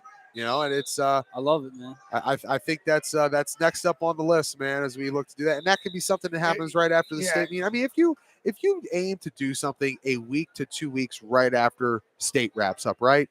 That's what You're they used still to do. somewhat in shape, Right. right? Yeah, like you said, you keep it an open weight thing. You don't have to make a certain weight, but you would think that you're still conditioned well enough. If it's within a week competitive, or you two. still have to do weights. But Okay. they'll because that Stark County thing, it's not competitive. They Right, wrestle and right. nothing mattered. Yeah. They would still you would do the weights, but they would all probably go up a weight class or so. That's what off season wrestling is.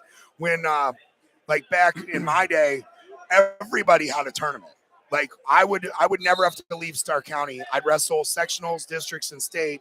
Then 2 weeks later, there was an open at Jackson, then there was an open at Lake, and there was an open at Perry, and we would go wrestle 2 weight classes, and we would get 10 matches in.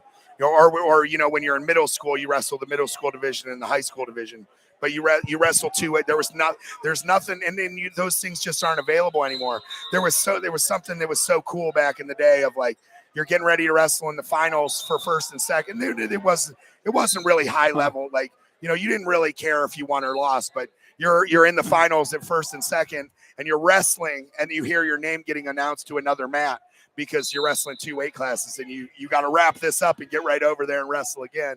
Right.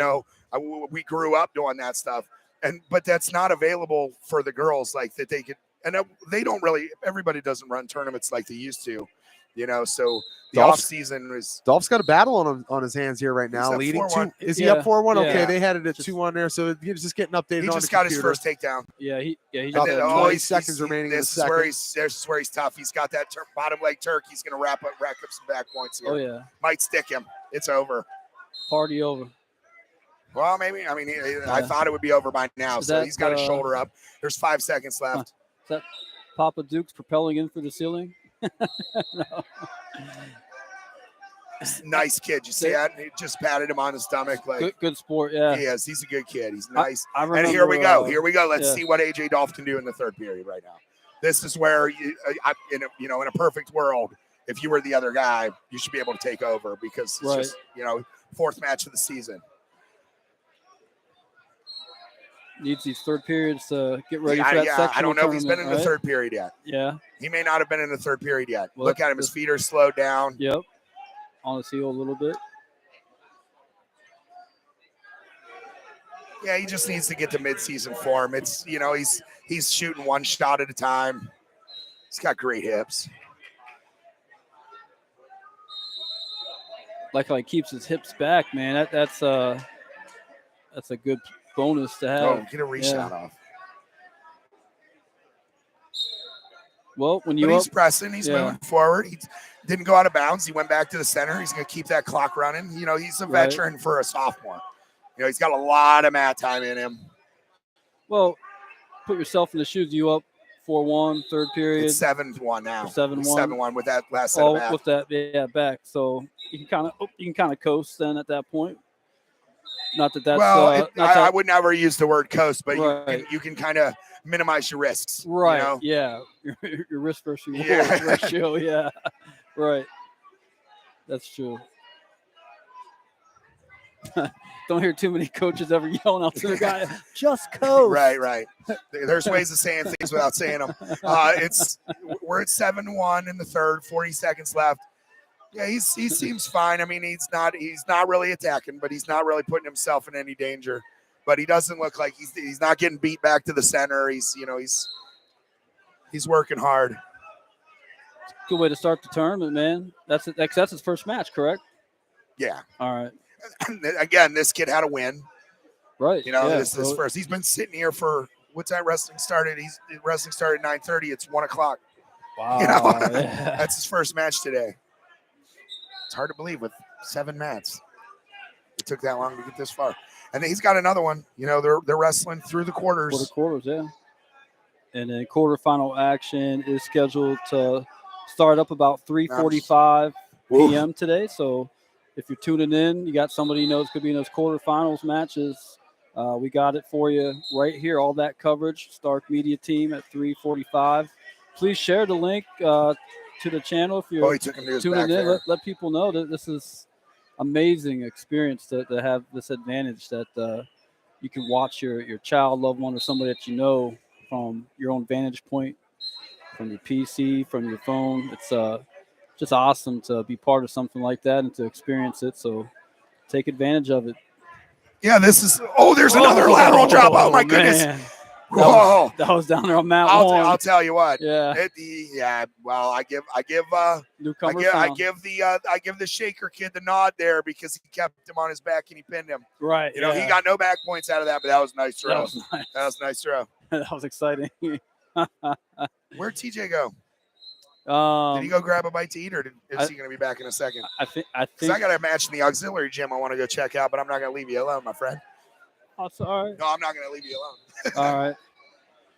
Yeah, he probably shouldn't have let the two of us stay here unsupervised. Yeah.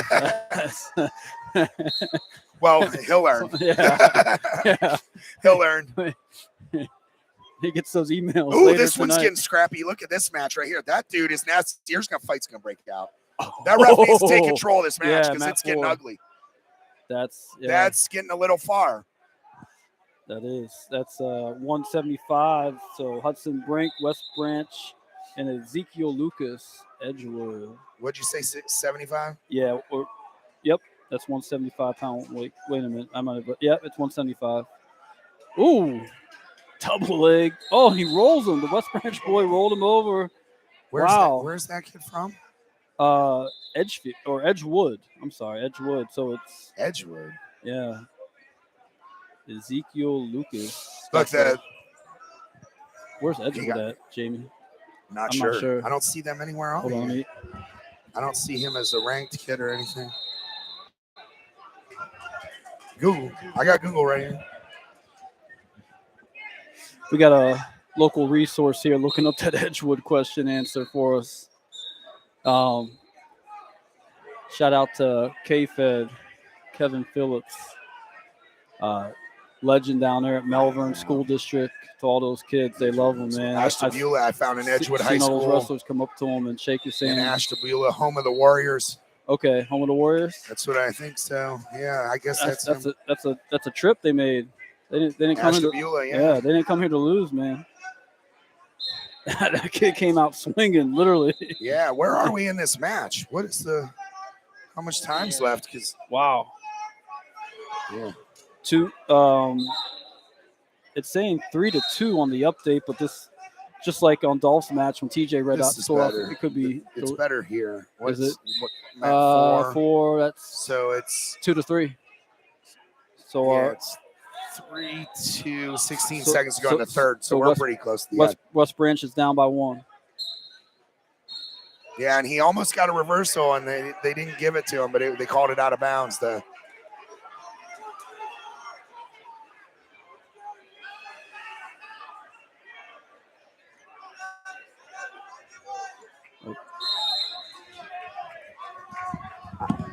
He's still riding him.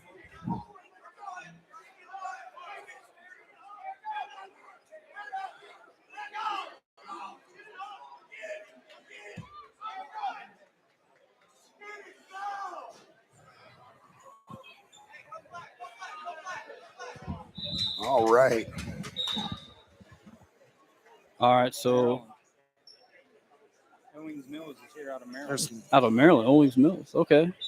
Wow. is that where they're from? Oh yeah, I did catch that because I Okay. looked up all the teams and their schedules the other day. I was curious to see if they were given a pound.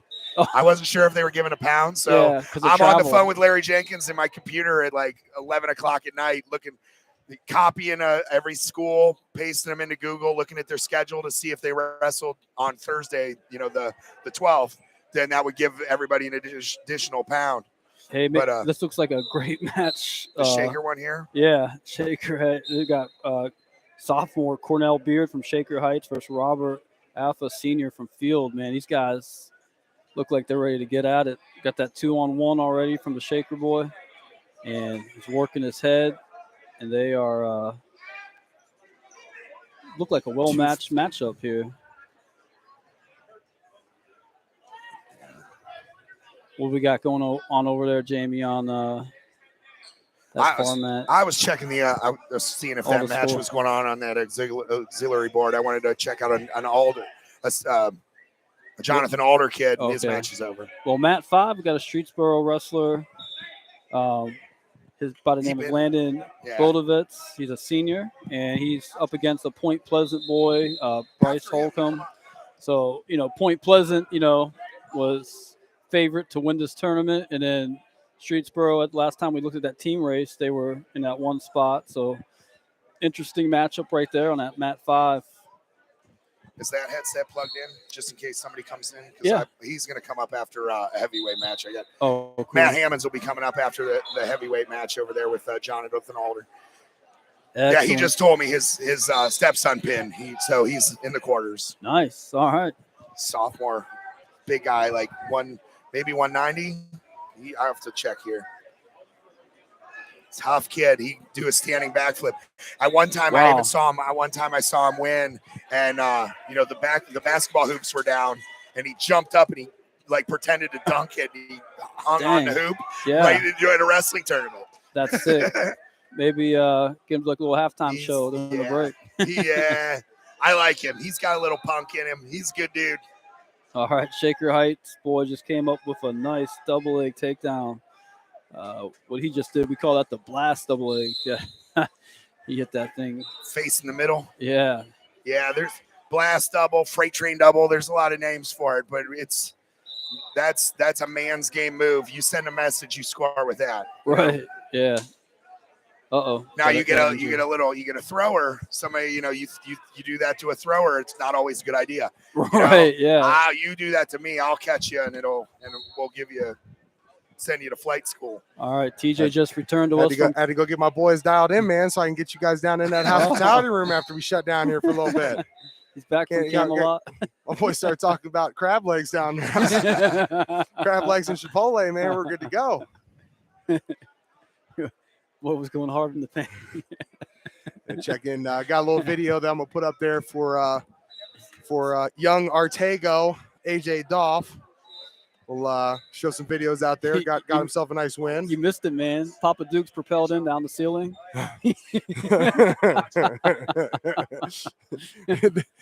they brought in the parachute. Let's see. I can't remember the old aircraft that would just kind of hover. Right. And Dolph comes in just hovering.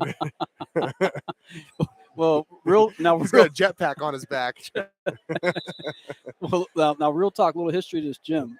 And I remember I learned this because at one of these tournaments before the finals, Jamie probably verified this back in the day. They used to do a little demonstration. The military would. And They would always do something a little different. They would do. They would have a military demonstration. Yeah. There were times when Ray's band would play. yeah. There was always a little something that as soon as the break and as soon as the doors open of the break, there was some kind of entertainment for the crowd. Right. Because people come right when the doors open because it's first come first serve for the seating. Maybe this year's entertainment will be Jim Bostic out there doing a little line dancing for us, and that new cowboy hat he got himself. Oh my goodness. the Six Guns of Navarone featuring Jim Bostic. This next one's called Tombstone. I'll be your Huckleberry. Jim Bostic will be your Huckleberry. Ain't that a daisy? Oh. Now, going back to this match here on mat 4, got really great stuff going on. These guys are battling down there with a Shaker Heights up in front right now, 2-1. And working at elbow. And great leg defense from a Shaker Heights wrestler, man. That's athlete, man. Yeah. Spin around. Look at this spin around. Put it right on his face right there. Almost knocked the mustache off him. Yo, I got a shot. That's the best mustache in this tournament right now.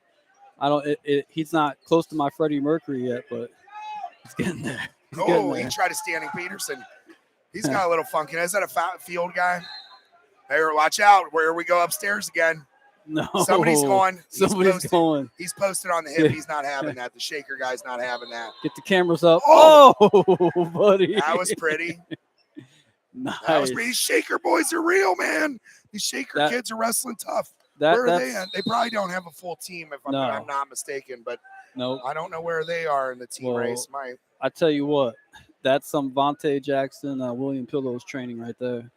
Shout out to both those boys. Field has dropped back a little bit. They're at 37. So you've got 43 teams that have entered into this deal. 2 have not gotten off the board. That's Mansfield Senior and Hawken. At 41, you've got Bedford tied with Alliance at 3 points. Field comes in at 37 with 12 points. We go up a little bit further here. West Branch is at 28 with 19 points.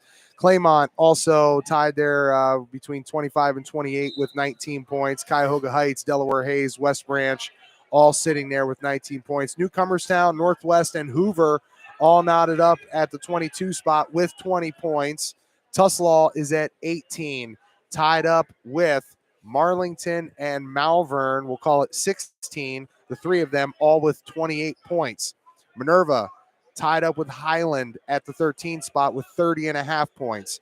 Go below further. West Holmes is at the 8 spot with 36. Above them in 7th place, Carrollton at 37.5 points. Austintown Fitch sitting at the 4 spot, tied with Mayfield at 38.5 points. Also a 3-way tie. That's with Granville. And then your top 3 right now. Number 1, Streetsboro, 48 points. Number 2, Nordonia. They've crept up into it big time. 43 Check out Jonathan Alder. Jonathan Alder at 41 at the 3 spot. Yeah, after the heavyweight round, my buddy Hammonds from Jonathan Alder is going to come up and join us. Jamie, tell me if you remember this tournament. Mayfield Mac Attack. No, I didn't go to that. Bro. Yo, if they had that tournament today, listen, every time you got a pin at the Mayfield Mac Attack tournament, you got a free Big Mac. It was sponsored by McDonald's. Right. That's for kids that are watching their weight. How horrible is that? Yeah, fat boys are back. But back then, nobody cared. Larry Jenkins and I were talking earlier about how his son was talking about how many calories are in that, and us old guys are like, who cares about how many calories are in? How much does that weigh? How much does that hamburger weigh? You burn calories, you train like a dog, but that's not right. You don't want to put like crap into your body when you're competing like this. But like that's how us dumb old guys used to think. Like, I had our scale at our house and I weighed every food in our house. I knew what an apple weighed, I knew what an orange weighed, I knew what a pop weighed. Right. I knew I knew exactly what my clothes weighed because I could get on the scale in one outfit and know I have 5.2. That's how much this outfit weighs, and so I didn't have to get naked or get down to my underwear to get on the scale to see how much I really weighed. No, yeah, that weight displacement with the scale trick. Yeah, that was it's funny you mentioned that. That's it's always interesting to if you hear 2 wrestlers having a conversation about food and stuff. It's almost like you're talking to 2 nutritionists. They know the calorie, the weight of it, how much weight it puts onto their body. Because everybody's different. But yeah, guys will tell you. Quite a scramble there. Yeah, it's funny. I'll see kids, before they weigh in, that they go over with like a bottle, like half full of water or Gatorade, and they put it on the scale.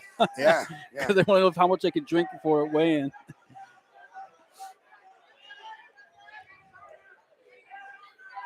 This field guy's training really hard, or he's trying really hard. I love it, man. I love the effort from The both these shaker guys. guy's tough. This Boy, that was a quick takedown. He's got the cradle on. Oh, this is about a wrap. The cradle. Cradle of love. Cradle to the grave. Had locked up tight. Bostic still waiting to hear the John Lowry super duck. Yeah, I that is what I've noticed is John can't go he can't go an episode without getting you with Rudy or talking about a super duck, So I ruined it so you didn't get that chance. Yeah. Bostic started rattling off about 10 different moves from the butcher's block to this to that. I mean, we were having some fun with it, and I said half the time I hear John say something, I'm not sure if he's making it up or if this is just something that he just his own developed concept here. And it's so funny because I might have a name for a move and he might have a name for a move just because we had different youth coaches, right? And there's there's the cow catcher, the mixer, there's lots of the different cement calls. mixer. That's to say, there's but I can rattle off 4 different names for the same technique, The watermelon roll. Yeah, there's all kinds of the oop-de-oop. Yeah.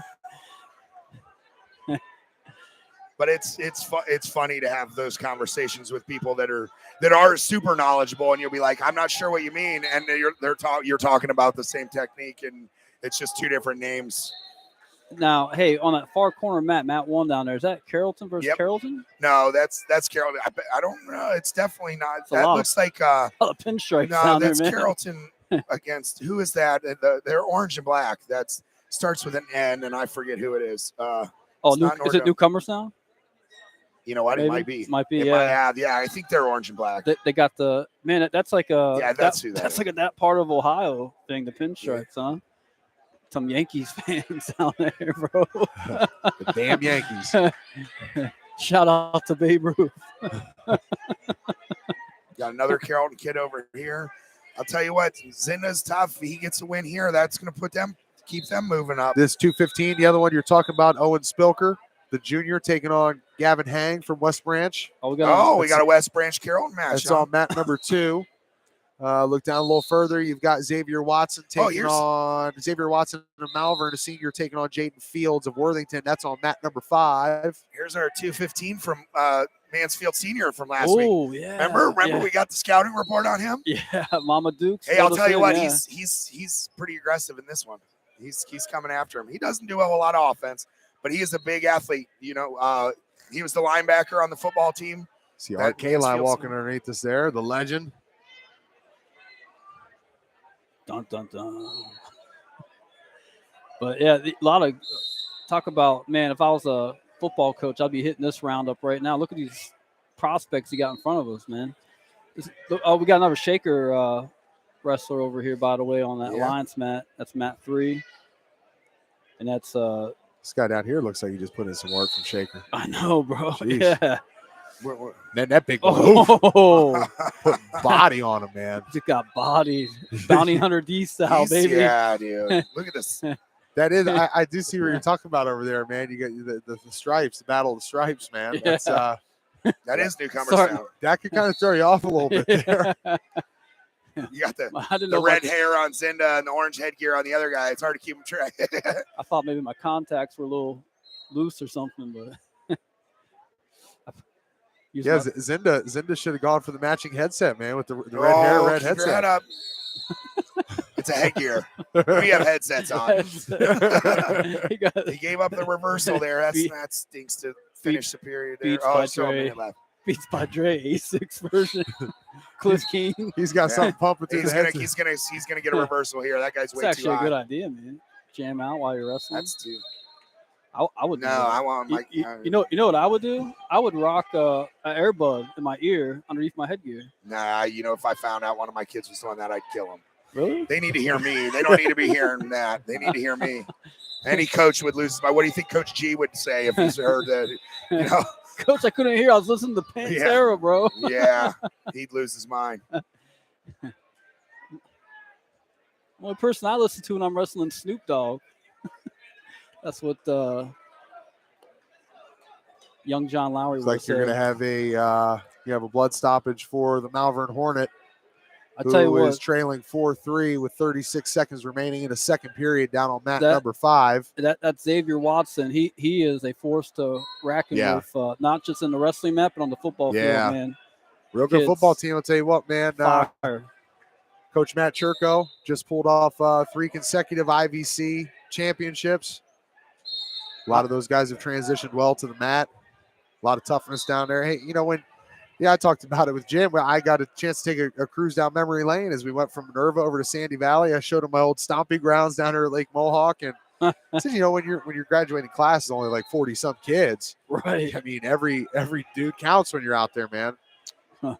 Going around recruiting. So you can see on the bout board there, it looks like that we're winding down a little bit on the championship round. We are going to wrestle through the quarters. So I think what we're going to do is as soon as all those black bout numbers are done, we'll do a round of consies and get that caught up.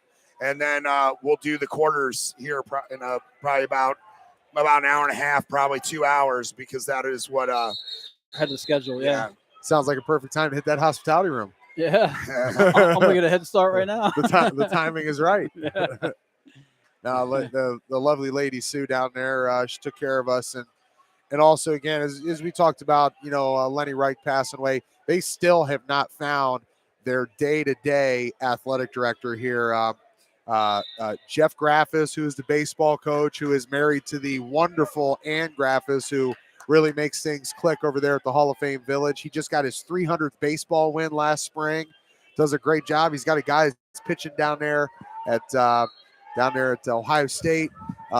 He's kind of handling some of the day-to-day stuff, but it's really it's a lot of people here in this building that are kind of helping out, just kind of piecing it all together. So it's a community effort. You need together. that. I mean, it's not you don't expect the guy that you just hired as athletic director to pass away. Illnesses, sicknesses come up. It's unfortunately it's part of life, but when that hits you like that all of a sudden, and as you mentioned, you just lost Mike Schott over to McKinley, who is a legend around here for what he did and boosting this tournament and all sports around Alliance.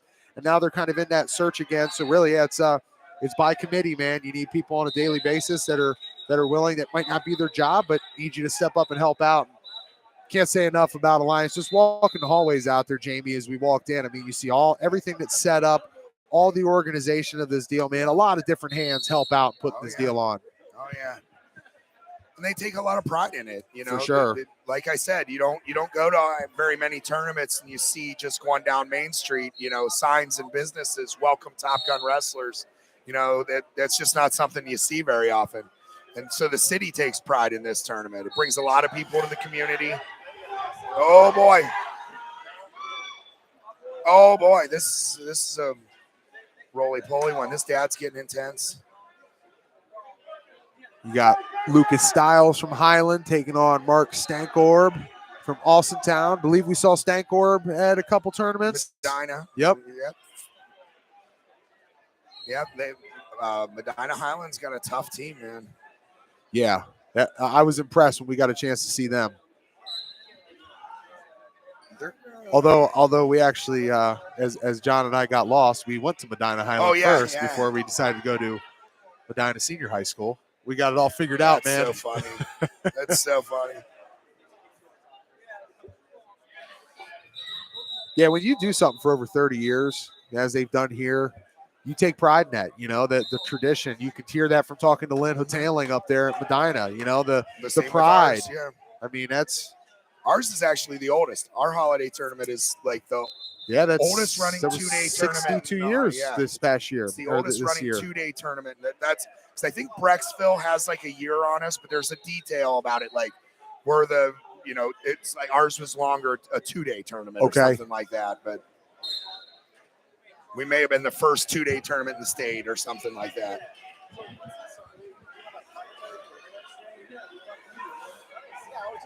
But the schools take pride in being able to host something like that, and our facility's beautiful. To have there's not a whole lot of people down in Stark County that can host and do what you guys do with that gymnasium. I mean, it's the perfect setup, right? I mean, Tom Oakes, athletic director, he does a phenomenal job. Everybody that puts in the work over there, but yeah, you need the space, right? First of all, to be able to put out X amount of mats, and I We believe had there eight. was There was 8. there at was ours. 8. Yeah, I We mean, had you look at 6 how in the this gym. is We set had up 6 here. Yeah, we had 6 in the gym and 2 in the auxiliary, which Yeah. they could too. They could have another mat here, but they Give a little space for Sakura down there. And that's, you got to have room for the kids. The kids that are warming up. These guys that are down here are about 6-8 matches away. I see my brother just rolled in. Where's he at? Right here's my brother in the gray shirt talking to the North Canton coaches. Oh, nice. Bald-headed dude. We'll get him on too. He's good to clean fun. clean fun. Hey man, again, it's YouTube, man. We can get a little dirty if we have Well, to. actually, I don't know if you were there. We'll get him up here. Hey, he'll be up here. He's been doing some stand-up comedy, and it's funny. Like he was in a contest, and he actually had to do like 5 minutes of clean material. Then when that was over, he had to do another set where it was like no holds barred, and he let an F-bomb drop in the clean one, and he got disqualified. He's like, and the wrestling guys in this, he's like, I'll tell you what happened. Essentially, I locked hands. And to a wrestler that he totally made a mistake, and it was like funny, like. All the wrestling people that I said, I'm like, oh, he told me he locked hands in the middle of his competition. They all got a kick out of it that he still associates everything to wrestling. So kind of hard for you to see here as we're catching just the left corner of it. But if you're looking at your right corner of the camera here on the Stark Media YouTube channel, you've got a 5-4 advantage with 20 seconds remaining in the third period for Xavier Watson from Malvern. As both wrestlers just go out, they're going to get reset here. This coach has an argument. If they touch the gym floor, action stops. So they can say that he can say that was a takedown, but if that kid's hand touches the gym floor, that's not a that action stops. Wow. They got to have pads around it. Or, they didn't. He had a legit argument. So they just gave him the points. They gave him 2 points. Him the takedown. So he's got a 6-5 lead. That is Jaden Fields from Worthington. So 20 seconds remain. Under 20 now. When he's working that left arm of Xavier, not allowing him to get out. That's got them tight. both in there. That's a half Nelson right there. And I'll tell you what, that that's why super tight. That right there is why I wake up in the middle of the night and my shoulders hurt. Yep. It's no doubt about it. You've been put in that position before. It wasn't so bad here in high school. It was in college when I had 3-time national champ on my back. And we were, you're young and dumb. You were like that in college too, probably. You were blocking drill. You didn't care if you were concussed. You kept playing, I there was no reason I shouldn't just go over to my back and give up back points in practice, but I was too dumb. I let him try to rip my arm clean off. So it's just craziness. Well, that's a tough way for Xavier Watson to lose that, man. Under 20 about right at 20 seconds remaining in the third period. And as you mentioned, they come running over there. He gets the 2 points as you're going all the way towards the gymnasium floor.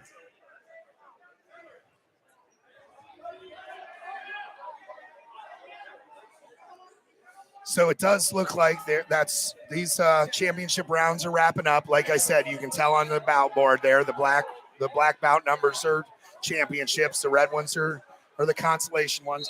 Now this is the next stretch, right? So even some of those teams that took some losses in the first couple rounds, this is where like an Alex Bosky. Yep. He's a dangerous guy coming back through the consi, so he'll earn some points for a team like North Canton.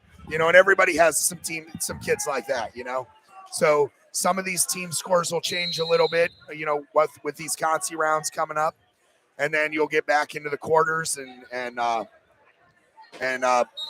the end of the night after the quarters, you'll kind of have a pretty good idea if somebody's about to run away with this thing, or if if we're gonna have a race to the finish through the finals. So over on mat number 2.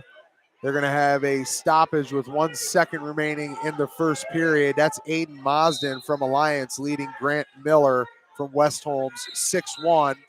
On mat 3, Aaron Workinger of Northwest squared up against Jace Braden from Madison. They're heading to the second period. About $1:47 left on the clock. Madison kid just got a takedown right as you said that.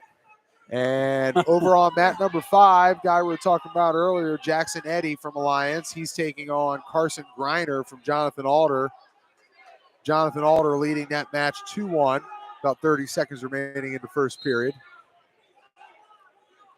Coming up, looks like we will get a chance to see the big fella from Malvern, Frank McClelland at 285. Boy can move, man. Put him on my Stark Media fantasy draft, and we were drafting an offensive lineman. Frank McClelland's been a stud down there for Coach Churko, and he's doing it on the mat as well here. He's going to be taking on Eric Wells from Delaware Hayes.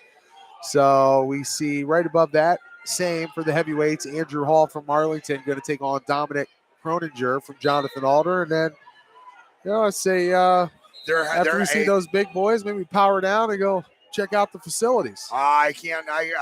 My son will be coming up pretty soon. Oh, he's coming up. Yeah, he's about 3:30. So 3:18 is the oldest, or is the 3:20 is actually on the board right now. So he should be coming up pretty quick. We're gonna roll through. We got to roll through that young buck. I can't wait for that commentary, man. Jamie's gonna be pulling that microphone up and down. We'll see. Wow. A couple whooping and barking. I tend to be a little more quiet during Tanner's matches. It's the volume control. It's the other guys that I get a little, it's my job to be dad in those moments, so I don't get real loud in Tanner's matches. Like we mentioned, we're getting towards the finale here for this segment, as we will step away after that, and we'll kind of check back in here as we get things started back up for the quarters around, what they say, roughly around 3:45, 3:30, 3:45. Yeah. Before we do that, we want to thank all of our partners here at Stark Media. It starts with our friends at Hilscher-Clarke Electric Company, also the Eagles FOE 190, finally HereOhio.com, McNeill & Sons Tree Service, Lindseys Pizza, CH Vallos Associates, and the Leathernecks Nation MC, alongside the Sam Center and Save22.vet. We'll talk a little bit more about all of those partners before we check out here and take a little bit of a break. But again, shout out to Alliance City School District for over 30 years of Top Gun and having us here inside of Harry Fales Gymnasium to see all the action as we've started this 2-day tournament here this morning. Alongside me, John Lowery, Jamie Fausnight. As he mentioned, we'll get a chance to see his son Tanner hit that here shortly. His brother's in the house. North Canton's in the house. We've seen the Northwest Indians, the Minerva Lions, West Branch Warriors, Malvern Hornets. So a lot of local flavor has spread around here inside the gym, and it's been a great morning of wrestling thus far. Well, I'll tell you what, I was just notified by one of my boys that Tanner will be in the other gym. So okay, I'm gonna sign out in about 5 minutes and go down there and watch him. But there is another match that I want to watch. I do want to watch the bout on 299 on mat 1 with the Jonathan Alder heavyweight, but going against Andrew Hall from Marlington. That'll be coming up here shortly. Got 285s over on mat number 1. That's Brady Bendow from Highland. We saw him up at MIT, taking on Vince Lucci from Canfield. And down there on mat number 2, Grant Miller getting pounded on by Aiden Mosden from Alliance, 15-5 right now into third. And Aiden Mosden, talked about him earlier, should be a guy that can make a run. Oh, boy. Something's got to give over here. Something's got to give. Mat 4. Something's got to give. Red mat. Something's going to happen. Roll through. Oh. The raw dog. Wasn't he the dude that wrestled the 2-hour match earlier that I was complaining about? He was the one that was taking on Owen Reinford from Northwest. Demarion Smith. He goes down. Yeah, clearly you just want to go dance upstairs with him, because that's not really very technical. Must have learned that from John Lowery. Yeah, maybe. Desperado series. If he learned it from me, I wouldn't say it out loud. We're not going to claim that one. We're not claiming that. But here comes the Paxos, boy. Let's get some points scored there. This is what it's all about. These young guys coming in. You wrestle a tough kid like Landon Jenkins. What was that, 2 hours ago? And feels like it. We're approaching 4 hours here on the live stream. So we want to thank everybody again who's tuned in, been watching, been listening, shooting over some comments to us. Keep them rolling in. And there's no kid. Oh, is that a forfeit? Maybe I don't know. Maybe somebody got hurt. There's definitely no coaches in the chair. No call, no show. Little Kyrie. Hey. Paxos he has that intimidating ability about him, man. Yeah, The I don't know guy about saw that. him out there on the mat. He said, "I'm not coming out for this one." Oh, here it Here we comes. go, a field falcon. Look what I mean about Paxos being like a small 6. He said, I asked him what he weighed in. And he goes 106. And I'm like, yeah, that's not, they got 2 pounds. Almost every other kid probably weighed 107.9. Right. You know what I mean? Right. And he weighed in 106. That means he ate dinner yesterday. you know. He had part of TJ Subway. So, My leftovers. Handle my lightweight. All right, fellas. I'm gonna go. I'll as soon as Tanner's done, I'll come back up here. All right. You guys wrap it up. I'll be back up in a minute. Good stuff, man. Good stuff, Jamie. We'll see you at the hospitality. Yeah. Yeah, you're fine. Yeah. Yeah, that's good. Yeah, maybe we'll get one of your guys. Who was your guy from Streetsboro that was up here? That was Stephen Bennis. We used to call him the Rock in the wrestling room, man. Bennis the Menace? Bennis the Menace, dude. That guy would put down the hammer.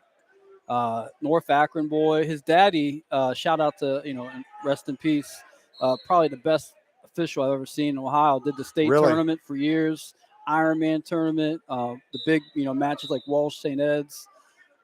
Man, his, and then Joe Bennis, his daddy's daddy, even, bigger involvement in that Walsh Jesuit wrestling program for years. So big shout out, man, to that Bennis family, dude. And it's me and Steve were classmates at Walsh, man. We used to hang out, have fun. We didn't just see each other in the wrestling room. Well, Walsh at that time didn't have a wrestling room; it was just a bus garage. Saw each other for the extracurricular activities. Yeah. You guys hung out and played chess, and you went to the library, right? Read books, Shakespeare. Yeah.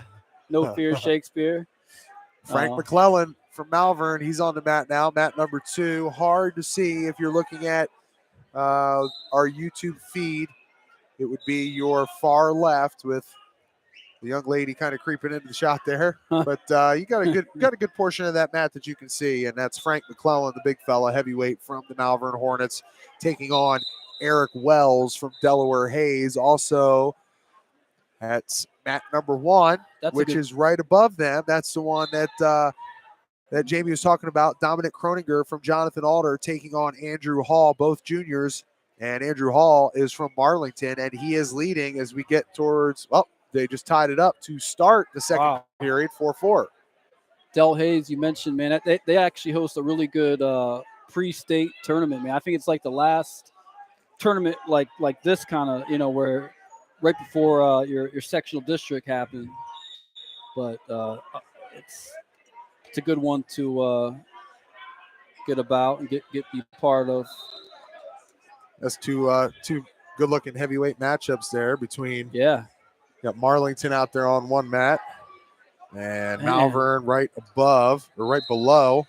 Again, man, if I'm a sports ball coach, talking to these kids after this round, man, it's a lot of potential out there. Not to mention that you got the young buck Paxos, the freshman from North Canton Hoover there. So you see him on mat number 4. Over on mat number 1, you've got the young man from Marlington, the junior. And then over here to mat number 2, there's Frank McClellan, who'll be working out from bottom. Hey, Paxos got the arm bar. He's about to grab that face, rip that face back, and he got a pin, man. He's clawing at it. All right. Good start there on mat 4. He's up 3-0 against his opponent. Still scoreless between Frank McClellan and the competitor from Delaware Hayes that he's going against over there, Marlington and Jonathan Alder, which you can see coming into angle right there. I believe that we'll call that a 6-5 advantage for the Marlington Dukes. That's awesome. To see these local teams do well, at this level of a tournament, it's awesome. I mean, it's 43 teams here total. So you look at that team race. We had a lot of teams in that top 20, TJ, from Stark County. I think that speaks a lot about how we fare up at the district here in the state. Frank McClellan has taken a 1-0 lead with 43 seconds remaining in the second period. The big fella from the Malvern Hornets taking on another big fella from Delaware Hayes.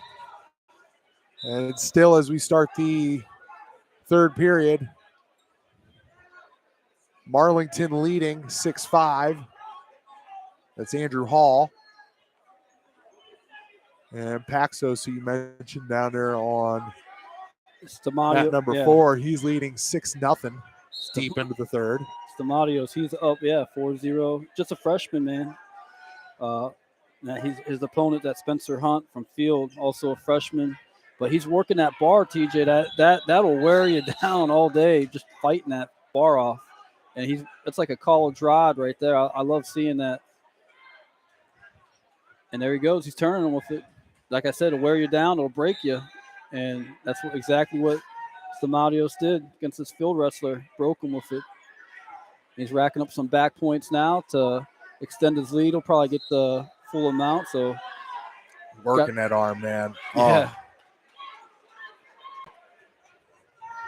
And is there really nothing the Field guy can do there from the bottom? He's not rolling his right arm to try and, there we go. He's looking for it. Right. He's kind of waiting patiently for the right moment on it. Right. Yeah, it's a pressure feeler. Yeah, you just gotta give and take on that pressure. And then when you feel it just right, you go for it. But nice win. 40 seconds remain here. So hey, shout out to Paxos with a nice victory, 9-0.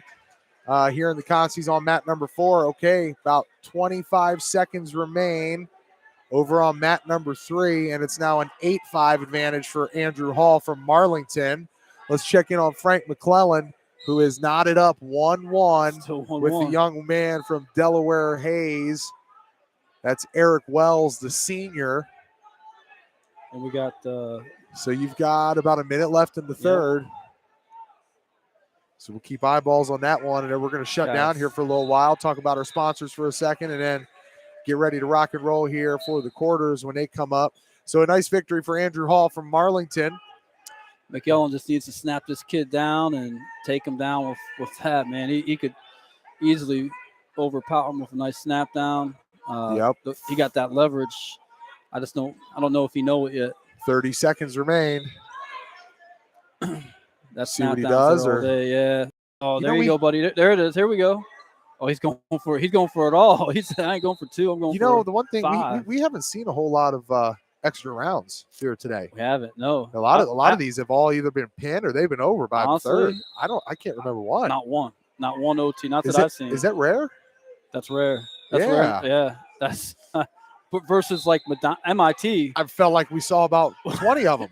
Especially at this point. Yeah. There we go. Frank just got himself 2 points. I saw you get a little excited for that one there. So shout out. With just 3 seconds remaining. Yeah. Big Frank going to get himself a victory. So shout out to that young man. And his mentor here, coaching him on, cheering him on, Kevin Phillips. Great job by Frank McClellan, the big fella, getting that victory down there, 3-1. All right, so let's talk about some of our partners here at Stark Media before we go ahead and shut down and get ready to come back here for the quarterfinals in just probably about an hour and a half to 2 hours. So our friends at Hilscher-Clarke Electric Company have been moving it down the field for us with locations all over Ohio, corporate office at 519 4th Street Northwest in downtown Canton. Go to their website at www.hilscher-clarke.com. That's HILSCHER-CLARKE.com. Because Hilscher-Clarke is a local Stark County electrical contractor with more than 100 years of experience in the industrial, commercial, residential, and specialty markets. When you're looking for employment opportunities or you need something done to your property or for your business, you contact them at 330-452-9806. They're the best in the business for a reason. They're being contracted out by some of the largest companies in the world like Amazon and Facebook, with jobs throughout the entire state of Ohio and the surrounding Midwest states as well. They have the capability to handle anything you need. They're one of the rare electrical contractors that perform a range of services from testing and data to design and engineering, functions typically handled by subcontractors. They do it all, and at their core is where they thrive, because Hilscher-Clarke lives to do first things first. That's faith, integrity, respect, selfless, and team. These core values aren't just words. They define who they are and how they conduct themselves every day. All right, stop down and see our friends at Hilscher-Clarke Electric Company or visit their website at hilscher-clarke.com. Our friends over at the Eagles FOE number 190 in downtown Massillon, they're getting excited because the Stark Media team, not only do we have our offices right there in downtown Massillon, but we're keeping it there tonight for some primetime high school hoops. The Massillon Tigers will be hosting Canton Central Catholic, the Crusaders, tonight on 99.7 FM, Canton's new country and Stark Media's new home. Also on the free iHeart Radio app. Remember, when you are in downtown Massillon, stop by 303 Wyrick Boulevard Northwest or call the Eagles FOE 190 at 330-832-7385. They are open 11 a.m. to 9 p.m. Monday through Thursday, 11 a.m. to 11 p.m. Friday and Saturday, and 11 a.m. to 8:30 p.m. on Sunday. Great food and drink specials. Stop down and see them. Sign up for $20 and get initiated. And for $22 a year, your yearly membership dues get you a piece of not only those great food and drink specials, but the opportunity to be able to use out a banquet facility that can seat up to 400 people. Also, this is a fraternity that donates over $100,000 a year to local charities. Also, go to their website, eagles190.com, and check out the Kiefer Scholarship Fund. This is a scholarship fund that will go locally here to a student that is going to be taking on extra college courses as they look to progress their education. This is something that is huge in our community and is something that the Eagles FOE 190 has gotten behind for years to be able to put money into students' pockets as they go on to the next level and continue their education. We all need help, and the Eagles FOE 190 helps like no one else out there. Remember, stop down and see them at 303 Wyrick Boulevard or call them at 832-7385. Shout out to our presenting sponsors, Hilscher-Clarke Electric Company and the Eagles FOE 190. These broadcasts on Stark Media Team YouTube channels also brought to you in part by our friends at finallyhearohio.com. Chris McCready's and his team have over 30 years of experience, and if you or someone you know struggles with hearing, go to their website at finallyhearohio.com and get a free hearing evaluation. Call them at 492-1212 or stop down and see them at 1201 30th Street Northwest in Canton and tell them the Stark Media team sent you. Also, McNeill & Sons Tree Service, located in the Portage Lakes area with over, check that, they are fast, reliable, and affordable. They'll leave your property in better shape than it was before. Don't let those trees that are out of reach get too close to your home and auto. Contact the professionals at McNeill & Sons Tree Service. Ask for Tom at 330-606-1126, and he'll come out, or one of his boys will come out, get you a free quote. They'll consult you on your tree health and help your property maintain its integrity. When you're looking for food this weekend, when you're ready to order out and feed the family, don't want to mess around the kitchen, call Lindseys Pizza. My guy John Lindsay is located inside the Hillsdale Shopping Center at 2827 Whipple Avenue in Canton. Call them at 330-477-3800 or order online at lindseys.pizza.com. Pizza, chicken, subs, salads, calzones, and the sub sandwiches. Outside of that, go with the stromboli. You can't beat it. That's a personal favorite of mine, the steak stromboli. Listen, Lindseys is open until 11 o'clock every night. Or you got to go to lindseys.pizza.com and you can place that order online. Don't forget, we're looking for your game day food. Contact John Lindsay and his team at Lindseys Pizza at 330-477-3800. And our friends, C.H. Vallos Associates.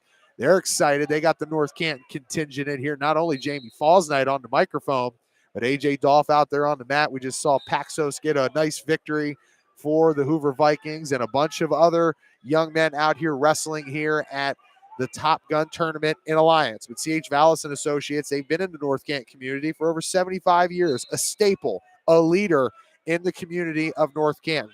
At 1302 South Main Street in North Canton, where you can find them, they can handle all of your home, auto, life, and financial service needs. Remember, when you're looking to quote your insurance, contact the best in the business at C.H. Vallis and Associates. They'll make sure that you're not being taken advantage of. I remind you, if you have not quoted your insurance in a while, you should do so to make sure that you're not being taken advantage of. And when you need a free quote and you want to talk to the best in the business that will save you money and keep your family protected, it starts and ends with C.H. Vallis and Associates. Call them today, 330 494-2776. 494-2776.